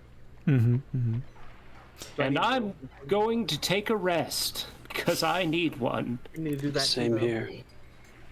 Doesn't take you long, Karma, Monifa, Cassius, before you find a well-dressed. Well, not well-dressed because they're kind of working here at the harbor. It's like the type of clothes. It's still, it's not completely ratty like you'd see anywhere other than Halcyon, but it's kind of work clothes. As they kind of are finishing pulling up a rope, and you kind of notice that they have a little bit more sway as they're commanding a couple of the other dwarven men here to offload some stuff. He finishes pulling up a rope and tying it around one of the dock posts here, kind of runs his hand across his vest, kind of smearing some of the water, and turns and says, "Hey, can I help you?" Yeah, we're looking for a little place we can kind of rest up, stay out of sight, if you get my drift. We can pay, of course. You're looking for a place to store your ship here? Or are you just looking for a place? There's plenty of places, hotels, things to stay at, inns within the city itself. I can't imagine you'd want to stay here on the docks. Let's see. Well, sometimes these sort of places are a bit safer than from away from prying eyes. He raises an eyebrow. I'm gonna... Go ahead, The rustle and the bustle is a little too much. It's nice and calm at the docks. The sound of the water and the sound of not people anywhere. It's kind of romantic. We're looking for a place that's to either rent or buy for a couple of days. Somewhere quiet down by the docks. Is there any place like that for us?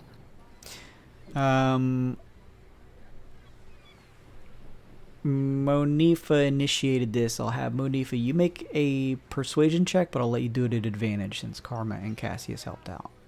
Alright, so that will be neutral because of exhaustion, so I am definitely going to use one of my +1s. Before you roll, I have one more Bardic Inspo left, so take it. Alright. Nice.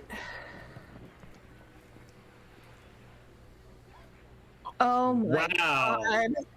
Story crits. Story crit. Story crit. He says, funnily enough, I got a little place down here. I know what you're talking about. Halcyon downtown. It's a yammering place full of yuppies. It's pretty annoying, to be honest with you. I just so happen to have a small place. Look, there's not a whole lot of furniture inside. It's relatively unfurnished. It's not going to be the most relaxing of places. You need to spend a little time shaping it up. But I could potentially rent you a warehouse, or if you're thinking more permanent, I might just be in the market to allow you to have it. What are you thinking? Short term or long term? Short term. All right. Well, it's relatively sizable, spacious. I'd say 60 or so by 60 feet. typically holds some of these smaller spell jamming vessels. I'd be able to rent it out to you for 500 gold a day. I have a question too. Does this warehouse have nearby neighbors, per se, warehouses that are rented out at the time or being used at this time? A few nearby it, but all vacant at the moment. Okay. 500 a night. Plus, how much to make sure those other warehouses stay vacant? At least while we're here. We like to party. Oh, well, the only assured way that I could make sure to keep the other warehouses vacant would be for you to, if you have the pockets for it, rent them out as well. I suppose. There it And is. how much would that be? For each? 4 surrounding the one that you're currently looking to rent out. Yeah. So, all in all, we're talking about 2,500 gold every 24 hours.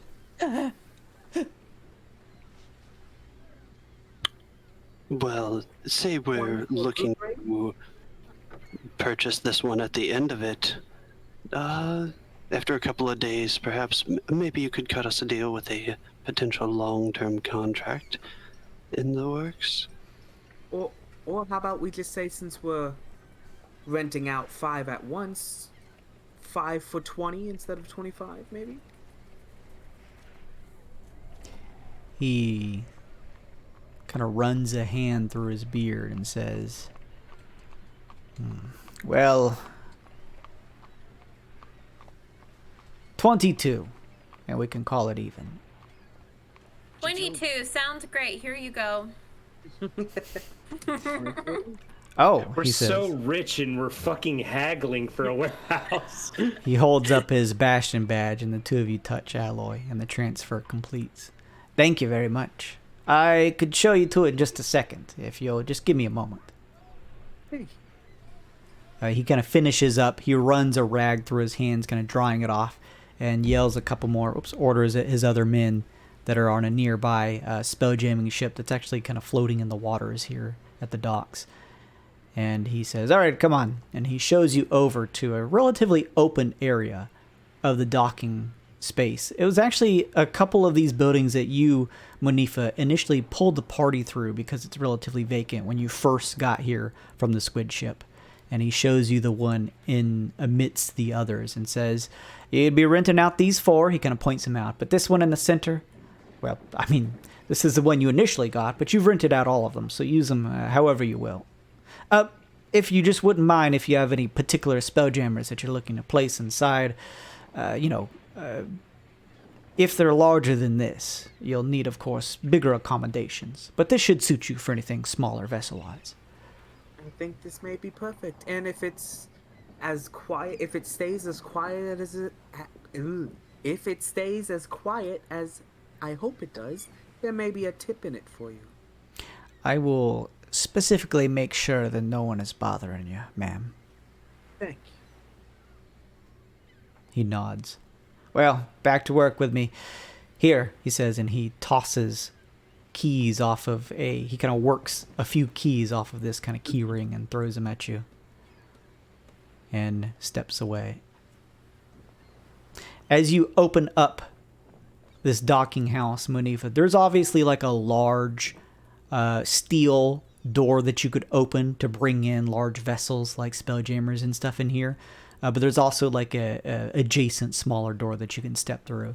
And inside it's a little warm in here because of just the heat on the sort of like steel roofing. There's a couple pieces of plywood in the corner and what looks like a smaller built room in the corner, kind of made out of stone, but none of it's particularly furnished. But otherwise, it's quiet. You don't really see anything else other than just a bit of crisp rays of the artificial sun kind of bleeding through to give the area in here some nice lighting. Seems quiet. Okay. Do a really quick check just to make sure nothing's crazy, and then we can get the rest of the gang. Perception check. Sure. Investigation, maybe. You can do that too, just to check if, make sure if anything is out of the ordinary here. All right. Fuck. Karma, you don't see anything out of place. Everything looks perfectly fine. Monifa, you similarly don't notice anything other than it looks like there's a couple cobwebs that probably need to be cleaned somewhere up towards the ceiling, but who cares? Alloy and Cassius, you guys kind of do a little poking and prodding, making sure there isn't any sort of like traps or anything that may have been set up. Maybe even stuff that this one of the harbor masters here wasn't aware of.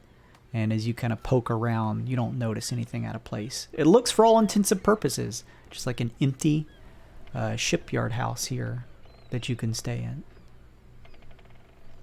Hey, let's get the gang. I was gonna say, Cash, if you wanna call the others. Write my book to OBs and say, give them the location and say it's all ours. We'll give you the details when you get here.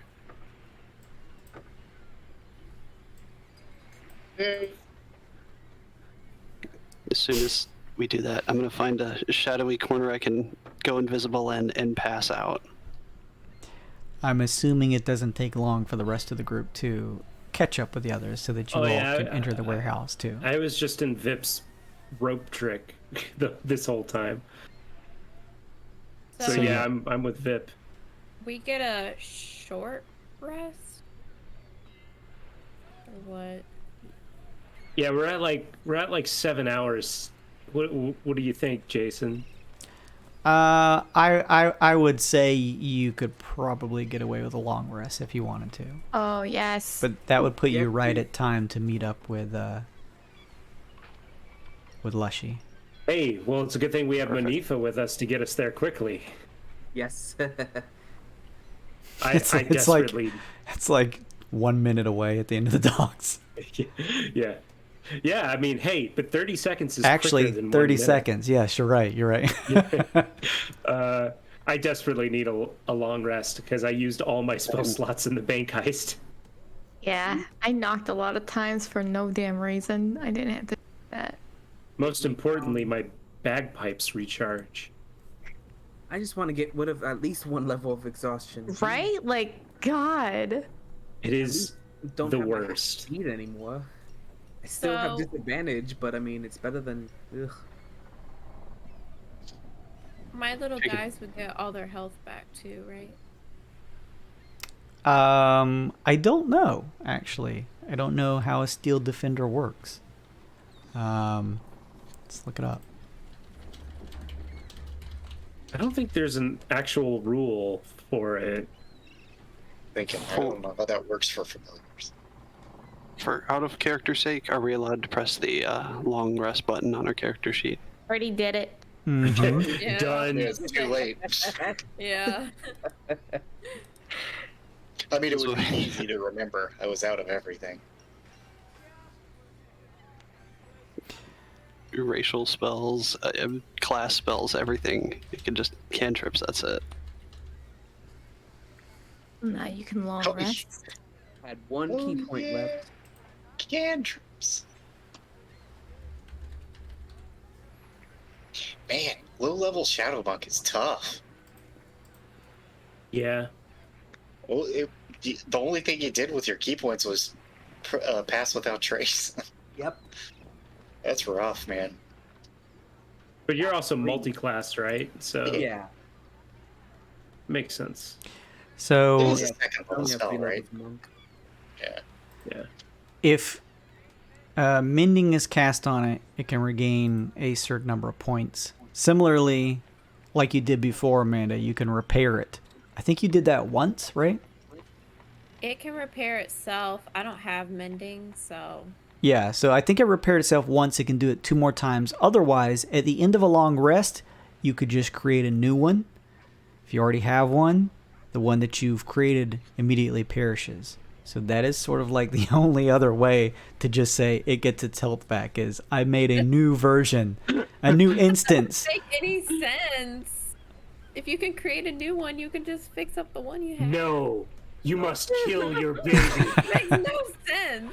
I mean, for the sake of it all, I'll say we can say flavorfully that you just decide to. I mean, because there's no loss of like resources or anything to do it here. So if you want, we'll just say that you fix up Barksworth. He becomes Barksworth V2. Like, oh, it's got a scratch on it. Throw it away. Worthless. As for Sparky, oh shit, I don't know. What is Sparky? You're familiar? He's a familiar, yeah. He's a homunculus servant. Oh. I think you also need mending to heal. You got to retrain mending at the next level. You really need that. Yeah. That's like the artificer cantrip. Yeah. Let me see here.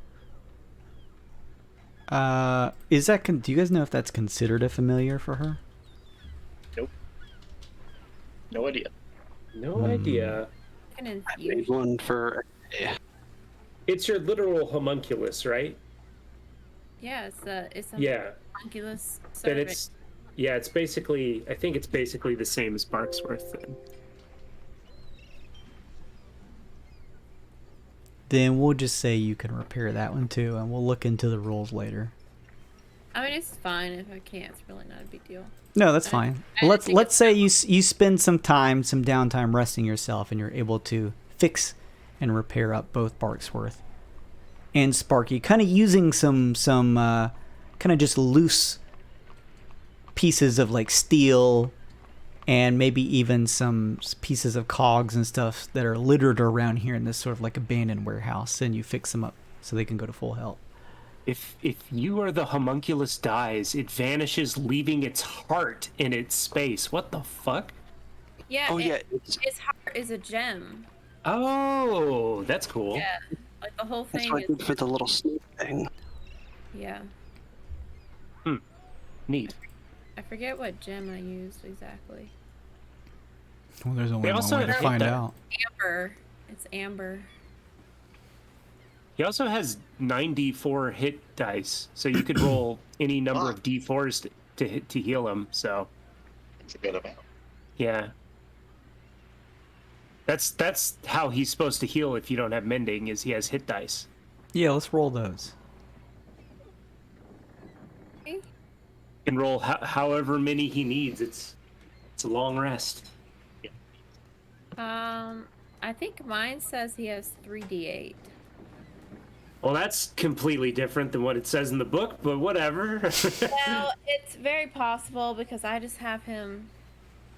Yeah.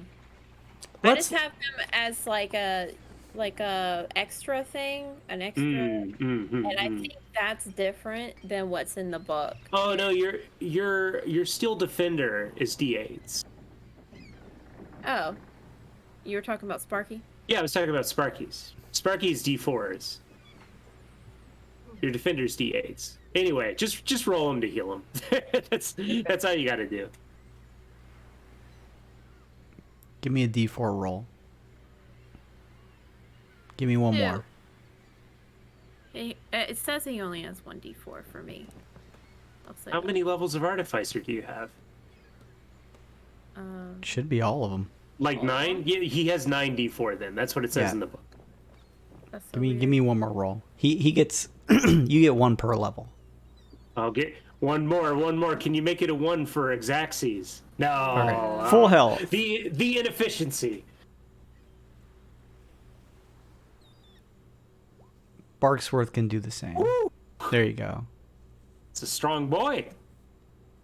It's a 50 out of 52. He'll stay there. Okay. Pretty good. Cool. Everyone else, you can heal up back to full. Whatever spells that you lost, you can regain as you spend a much-deserved long rest. It is the end of a long rest, meaning any of you who still currently has exhaustion loses a level of it. One more to go. Yep.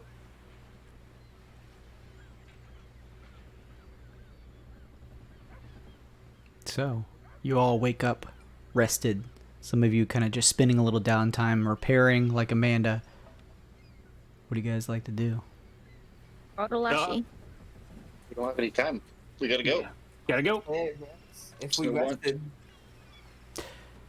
You all begin to leave the warehouse and head down to the far side of the docks where the boathouse is, the one that Lushy initially took you to and where he said for you all to meet after this 8 hours.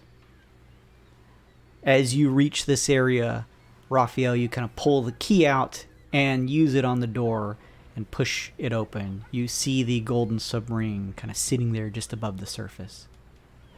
As you close the door, you see the handle at the top begin to spin, and it opens, and Lushy's face kind of pops up out of the top. "All right, good," he says, seeing you all. "I got all of your arbitration information." He tosses a... actually, no, he doesn't.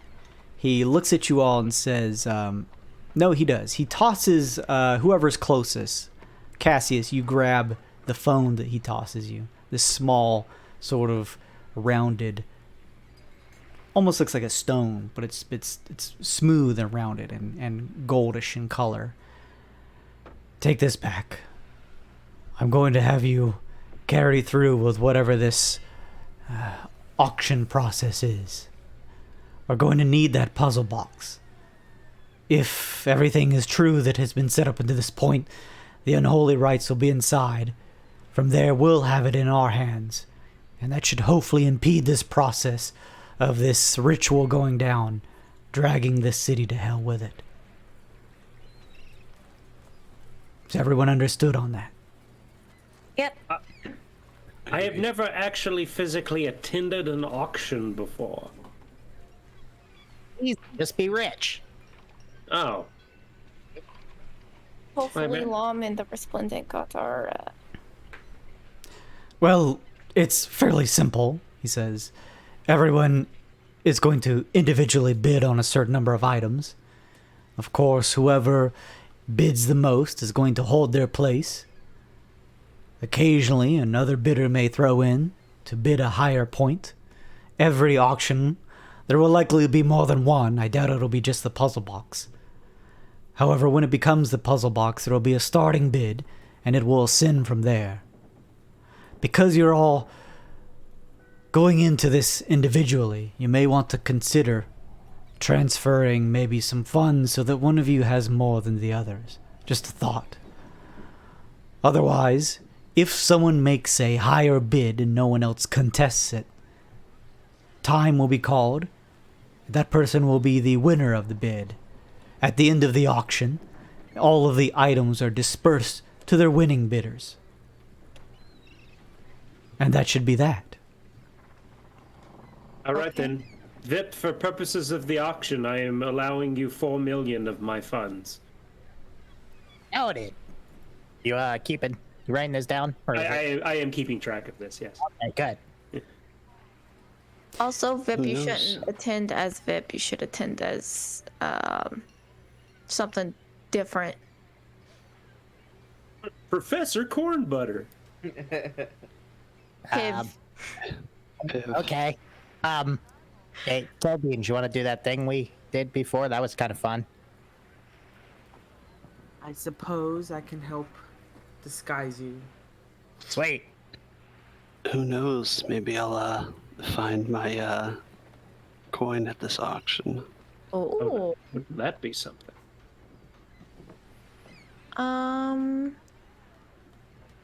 All right, Vip. I'll give you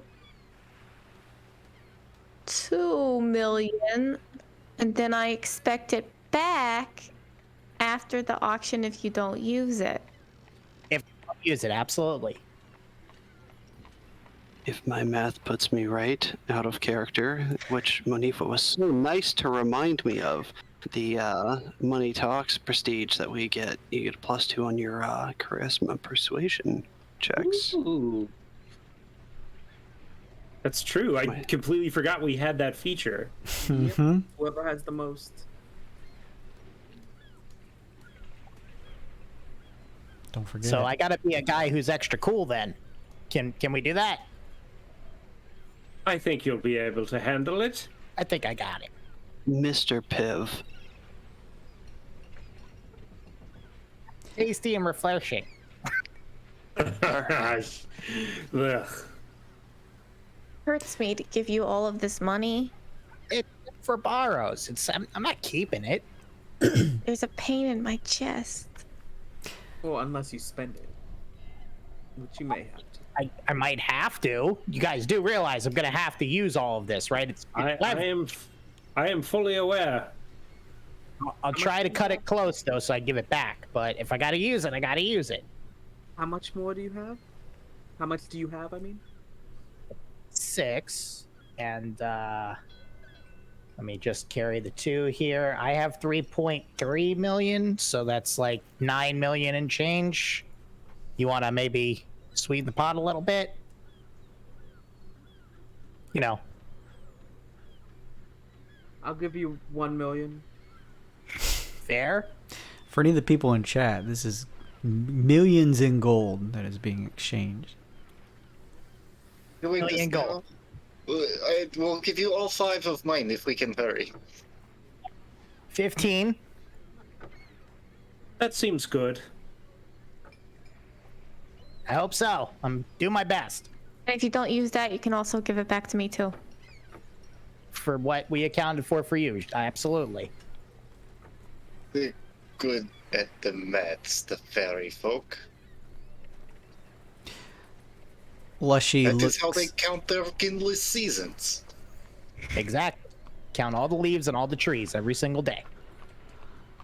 It's an expression. Lushy says, all right.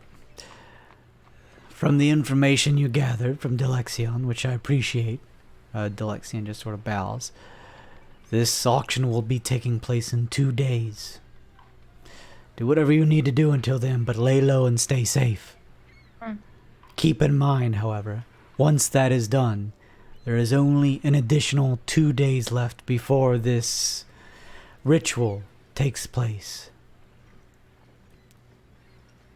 Not much time, indeed. We gotta gather our allies, the angels and the devils. That is true. And when said like that makes me very worried, but it is true.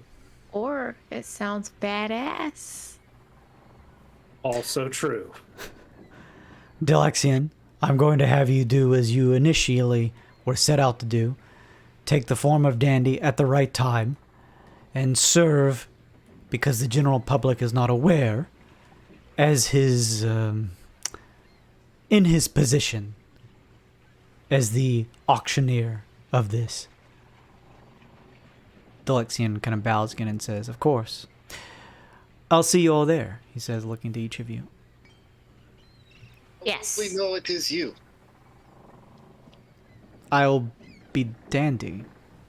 Yes, Well, I'll be but you are not Dandy. You see how this is a little bit of a thing I wish to clarify. Can you give a signal? Maybe pull an ear. I saw that on TV once. Okay. Before the auction begins, I will subtly pull on my ear to make sure that you each know that it is me and not some imposter. Although I myself am an imposter. The imposter you are hoping to see there. The good one. The good imposter. Yes. The beholder imposter. Right. Nearly forgotten. All right. All right. I'll be on my way, Delexion says. Be safe, everyone. I think we should all do this together, but we should go visit our wonderful former boss and resplendent lady and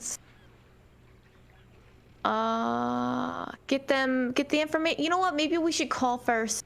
What if they've been up? We should call first. Get the stone phone thing that Lom gave you for some reason, and not me. Call Lom. Trouble in paradise. Mind your own business, Raphael. Oh. And I'm sorry, what are we asking, Lom? we're gonna ask her if one, she's still at the Devil, and all in one piece. Let her know that we're being hunted, and that we are in desperate need of her help in a matter of, what was it, 2 days to get something set up? Indeed. All right. Pull out the communicator. Mm-hmm. Call You on. pull I'm up. on speakerphone. It's another similar phone, F-O-N-E. It's a smooth shaped, what looks like stone. This one, like a charcoal black, and you kind of put it up to your ear and try to attempt to call. There is no answer. Are you kidding me? Well, maybe, I don't know. She's not picking up. Is there a way? Is there a way for us to contact the Resplendent without actually going there? The Resplendent told you at the very beginning that you could attempt to pray to her. Ugh. Disgusting. I shall not Resplendent. pray to her. Dear Resplendent, can you hear my plea? No, you've got to. Resplendent. You have to believe. I get down on my knees. Please. You hear, after what sounds like a long time, and you're about to give up, and in your mind you hear, I hear you, Karma. Oh, it worked. It worked. Are you safe? I am safe, yes. Well, we have this thing that's gonna happen. There's demons chasing us. In a matter of 2 days, we're gonna have to combine our forces. I think Law might be in trouble. Do you know anything about that? The devils? I think it best for you to come see me for us to fully speak on these matters. Is it safe? My place is safe, yes. Well, what about if you come see us somewhere? Where would you suggest? Guys, where do you want to meet the Resplendent? The plaza. The plaza? The plaza. I do not trust the plaza. We were attacked there previously. I would say that my temple grounds is the best spot to speak on these matters. Guys, she don't want that. I think we should go speak to her directly. I have the key, after all. All right. Yes, it is a trap. Yeah, how do we know this isn't a trap? Because I have not lied to you once in the entirety of the time that I've spoken to you, and I do not intend to now. She says trust her, it's fine. Okay. Alright. Alright, thanks, Resplendent. We'll be there at some point. But we shouldn't split up anymore. We should all go to each place together. Agreed. Oh, we're not going to Resplendent, it is trap. Well, it's almost certainly a trap.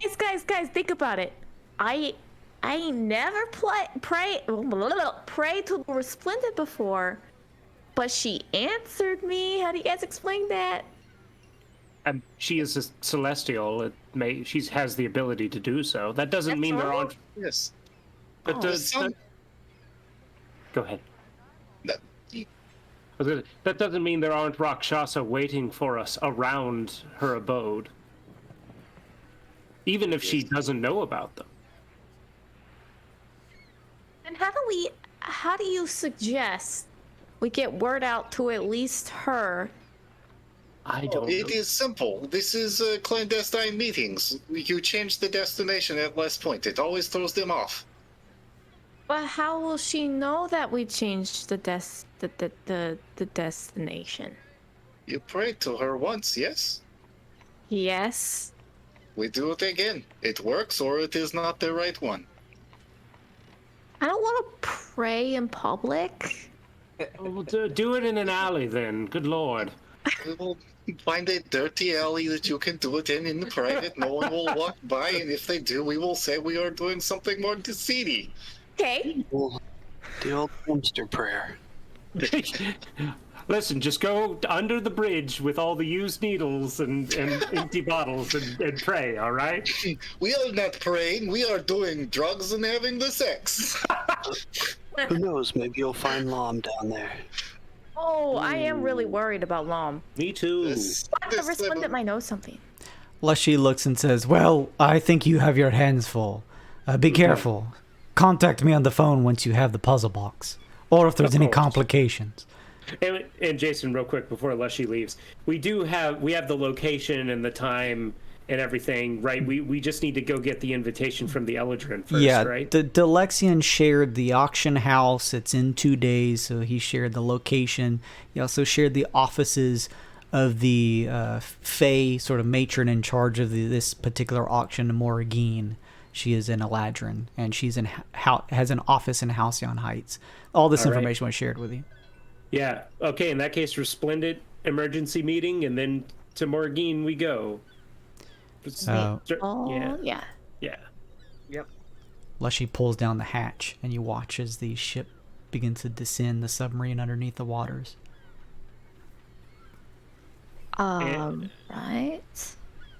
And as we're on the way to the Resplendent's abode, I want to keep an eye out for out-of-the-way places that we could potentially, like, tell the Resplendent to meet us that would be fairly secret. There's a much less so on topside, but plenty on Lux that Monifa kind of points out. Yeah. You would normally assume Monifa Forsaken Alley would be the perfect spot, but you did get attacked there previously. Yes, we're ambushed there. I don't know. Where would be safe right now? It seems like everywhere is. Well, let's just pick somewhere we've never been before. There's like a couple alleyways on Lux, a dead end or two. Similarly on topside, just much less so. Around every corner, there's always usually either merchants or people doing business on topside, or potentially a gold eye. We just pick one at random. Yeah. I guess, yeah. Alley at 5th and 3rd. Fucking meet us back there behind the old butcher shop or whatever, you know?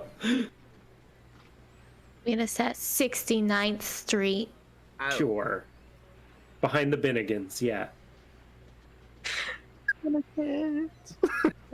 All right. Goes to Bennigans. So we go to the alley. Karma fucking prays to the Resplendent.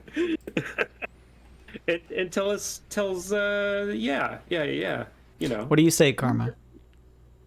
Resplendent, can you hear me? Resplendent. Yes, Karma. I hear you. Oh, I have you on speed dial. This is so cool. All right. We were being followed. We are being followed. By our whom? safety. We do not know. But for your demons. safety, we wish to meet somewhere new. But we would like to meet you at the alley in between Something up. 69th Street and Golden Corral Avenue. In the 420 district. There is a silence before the Resplendent responds. I will do this. However, I will only do this provided that this location you have chosen is vacant of most of the population of people in Halcyon. Have you been to a Golden Corral? There's no one fucking there. Yeah, it's a ghost town. So Nobody went mentioning. Tell her that we need to make in a public place so that we can watch who is following us.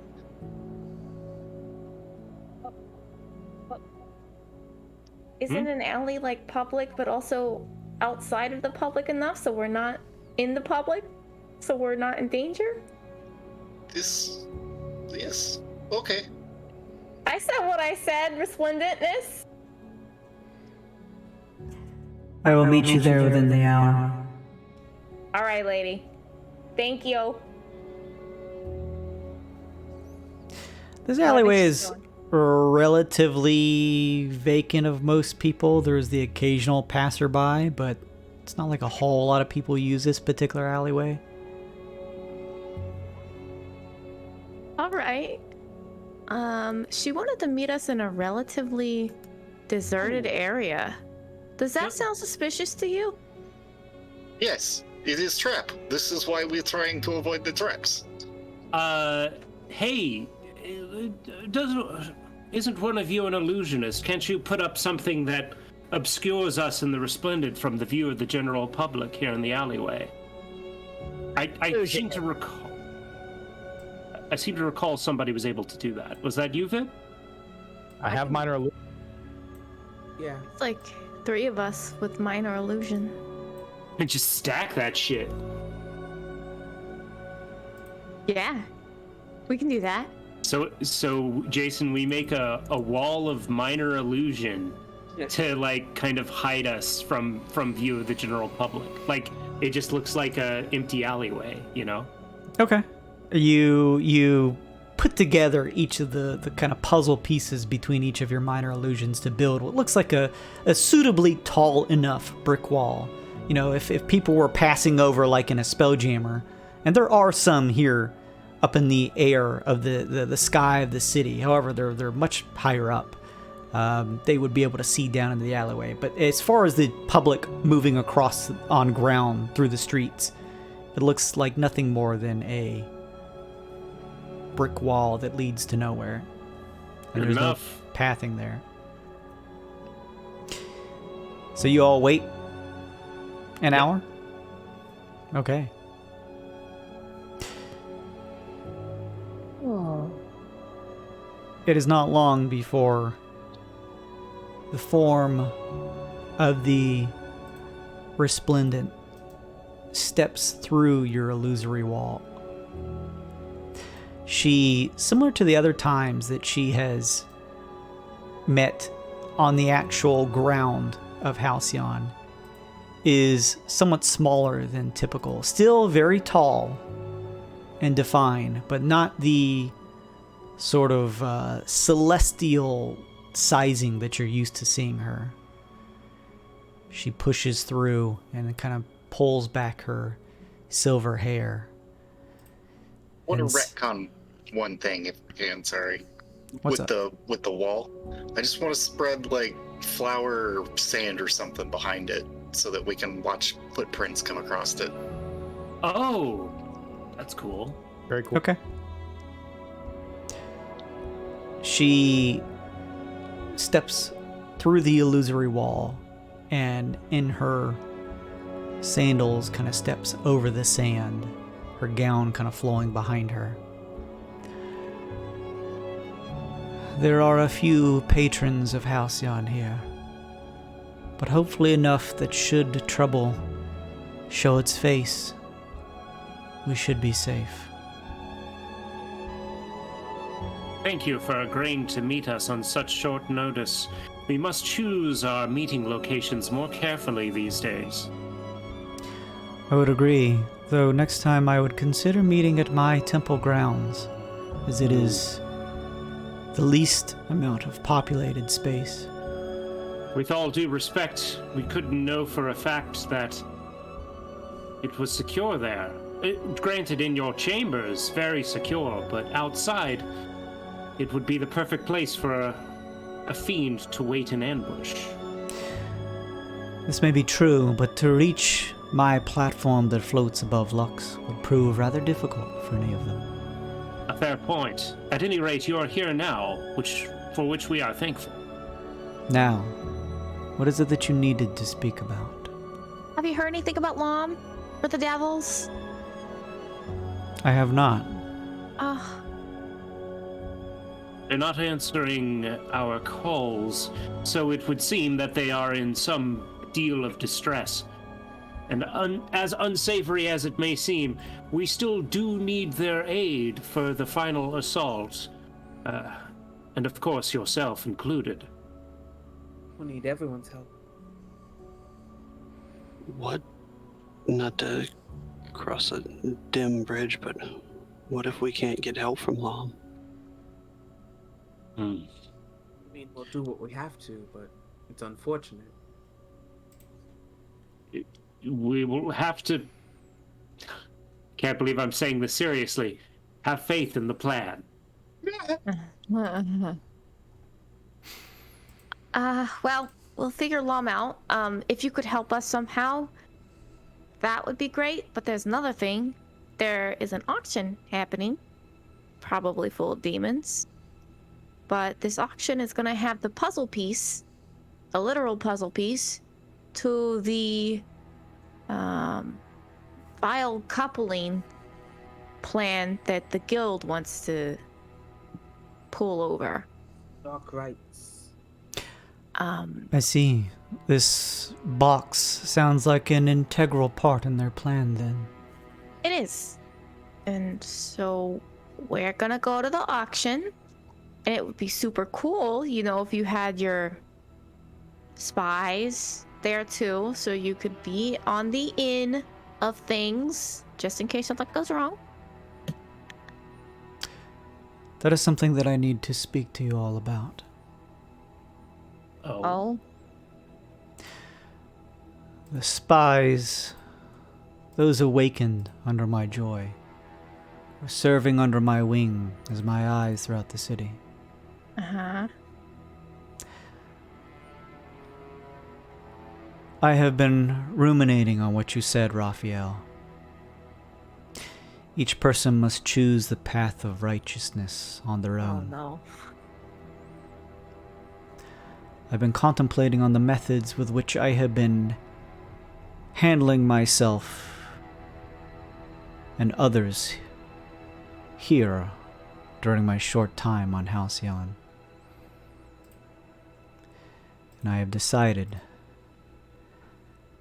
that before she finishes, she is cut off by a piercing pillar of light that descends from the sky, tearing through your minor illusion on one side and also at the far end on the other. You watch as descending down are two angelic-looking humanoid figures. Angelic? Raphael, what is this? God, do I know what this is? Their feathered white wings expand out to nearly the same 12 or so feet tall length that they themselves are. Their skin a light turquoise hue, a bald head on each of them. Their eyes flare with a white radiance. They both hold long, sharp-looking blades. The resplendent notices them as they begin to drop, and as both of them descend, one of them exclaims, "Paragon, your attempts to hide from us are in vain. You cannot abscond from our justice any longer. You are to return with us back to Lyra's realm, and rightfully return her divine power back to its receptacle." Oh shit. And with that, we will end this session. Y'all, these are fucking planetars. We cannot fight these things. They will absolutely murder us.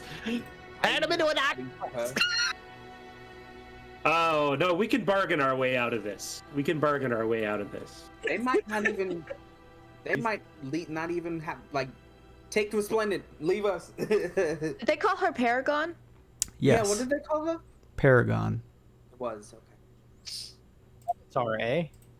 We can talk angels out of something. It's easy. Or into something. Just appeal to their sense of law. Oh yeah. I'm sure we can totally flip what they think they have to do. Purge the demons in the name of Lyra. Ooh. Yeah, see? Now you're thinking. I prayed once. Yeah, that was like 5 minutes ago. Did you guys have fun? Yeah. Yeah. Very nice. Before Fucking we Rakshasa. transition into next session with what may be some form of encounter, whether social or combative. We shall see. Before we start next session, make sure that your characters are leveled up to level 10. Oh, hey! Oh. Oh, I finally have 20 charisma. Thank goodness. Oh. God. Probably the last level that you will get this campaign. Yeah, I could imagine. You want to know what my contract was to do? What? Give 10% to the church, 5% to VIP for making the contract, and all the rest to you to help rain holy hell upon Halcyon. Yes. Heartbroken. Betrayal. BFF necklace means nothing. No, in a way, he's helping me help you as your best friend. What?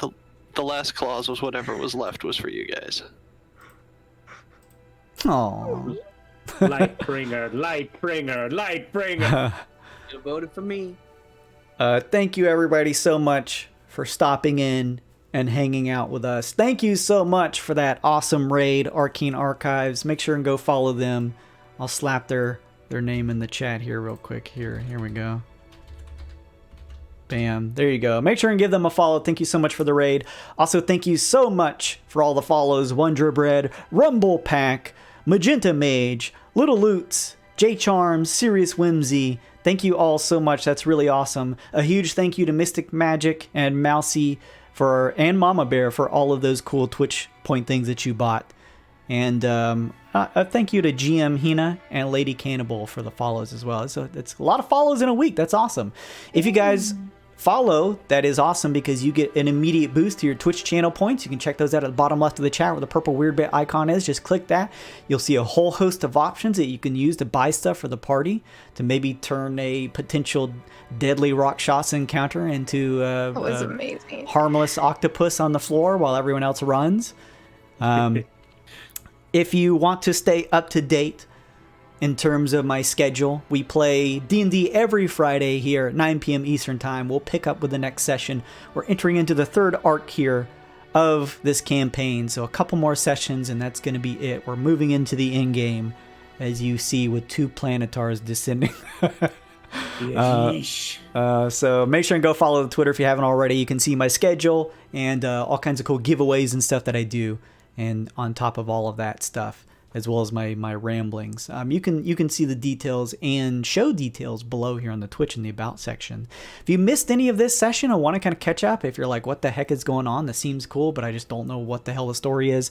This is a mini campaign, so we're not going to go on for too much longer. We're at session 21 now. So make sure, and if you haven't already, check out all the VODs here on Twitch, or go over to the YouTube page. I'm slapping all of these links in the chat as I say them. Go over to the YouTube page where you can catch up on everything and watch to your heart's content. If you want to watch this episode, usually I upload them the following Tuesday to the public, but if you're a Patreon member, you're going to get access to them as soon as tomorrow, so make sure and check that out. There's also all kinds of cool stuff in terms of information about the peoples, places, and lore of the Twixt world over on the Patreon. And we have some summer seasonal merch, including a really cool poster that has both the Resplendent and Lom on it as a reversible. So make sure and go check all those details out at patreon.com/godmode. I got an Instagram, and if you want to get some cool merch, but you're like, I'm not really trying to, I don't really know much about the channel, or I just don't want to be a Patreon member for whatever reason, go check out the God Mode shop. It's just godmode, _.shop for some cool merch there. Support the channel. Thank you so much. I really appreciate everyone stopping in. That was an awesome raid. I'm going to go raid somebody before I close this out. And let me see if Mozzarella is on. Let me go see. Most is online right now. Is she? Okay, well then that's who we'll go raid, because she was nice enough to stop in our stream and raid us. So thank you so much for all the follows. Please follow me on Twitter if you already haven't. I hope to see most of your faces if you'd like to come back next Friday, where we'll continue this story, and we'll see what the party does as 2 massive planetars descend down, attempting to confront the Resplendent. And we'll see how those things go. We'll also go over what cool things the party got at level 10. So we'll be back to share some fun secrets. If you want to get a deep dive on this episode, next Wednesday, I'm going to try and convince any of these people right here to join me as we do a dive back into the episode. We're going to talk about some behind the scenes stuff, what some of their characters may have thought that we didn't get to cover in the session, as well as play a fun quiz show at the end. We may do another game of Drawful regarding terms that were in this session. That was actually a lot of fun last time. So make sure and stop by for that. But yeah, goodbye, everybody. I'll see you next time. We're going to raid Mozarel real quick here. So twitch.tv/Mozarel. I think that's how you spell it. 0. It's with a 0. Okay. Yep. When? /MOZZARRELE. Is that it? Yep. Nope, that's not it. Hang on. M0. Oh, did Amanda go? Oh, Yeah, Amanda. Twitch. Hang on. Do I just need to enter the name? Is that it? I think so. It's /raid. Okay, hang on. I got this. I got this, everyone. Don't leave. Don't leave, damn it.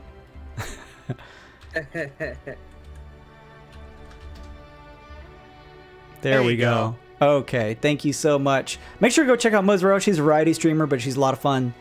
It's been super fun engaging with her. She's been really friendly, and she initially raided me, so I feel it nice to raid her occasionally here. So make sure to go check her out, give her a follow, give her some love. I'm gonna send you over her way. In the meantime, we're done for the night. Make sure to drink plenty of water, get up, stretch your legs, be safe out there, don't get COVID, and we will see you next time. Goodbye, everybody. Bye. Now let's look at another one of these. This is where we go into the Dungeon Master's Guide. Who is the Dungeon Master? Well, the Dungeon Master is a person who plays God in the game. And he controls all the situations. In fact, the books tell him that he is the god of the game. And he controls the situations in the game, controls the way the players are moving through the dungeons, and then if he doesn't like someone, he can play pretty much against them. Do you think parents are aware that when the children play the game, that demon spirits are involved? I do not think that many parents are aware of what's inside the game. In fact, in my presentation, I show many pictures from the inside the books just to show the images of this game. I mean, the gruesomeness of this game and the occult link to it.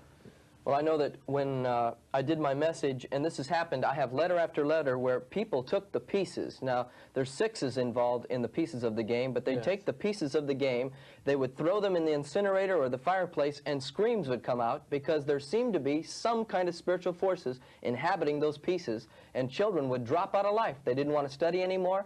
What are the pieces, for instance? Well, this game affects the most intelligent of our children. And the pieces include white witches, wizards, necromancers, the clerics, that type of thing. It includes evil wizards. It's a white versus black witchcraft. The good versus evil is white versus black witchcraft. And Anton LaVey, the writer of the Satanist Bible, says there is no such thing as white witchcraft. Well, being a Satan worshiper, he should know. Yeah, he should know.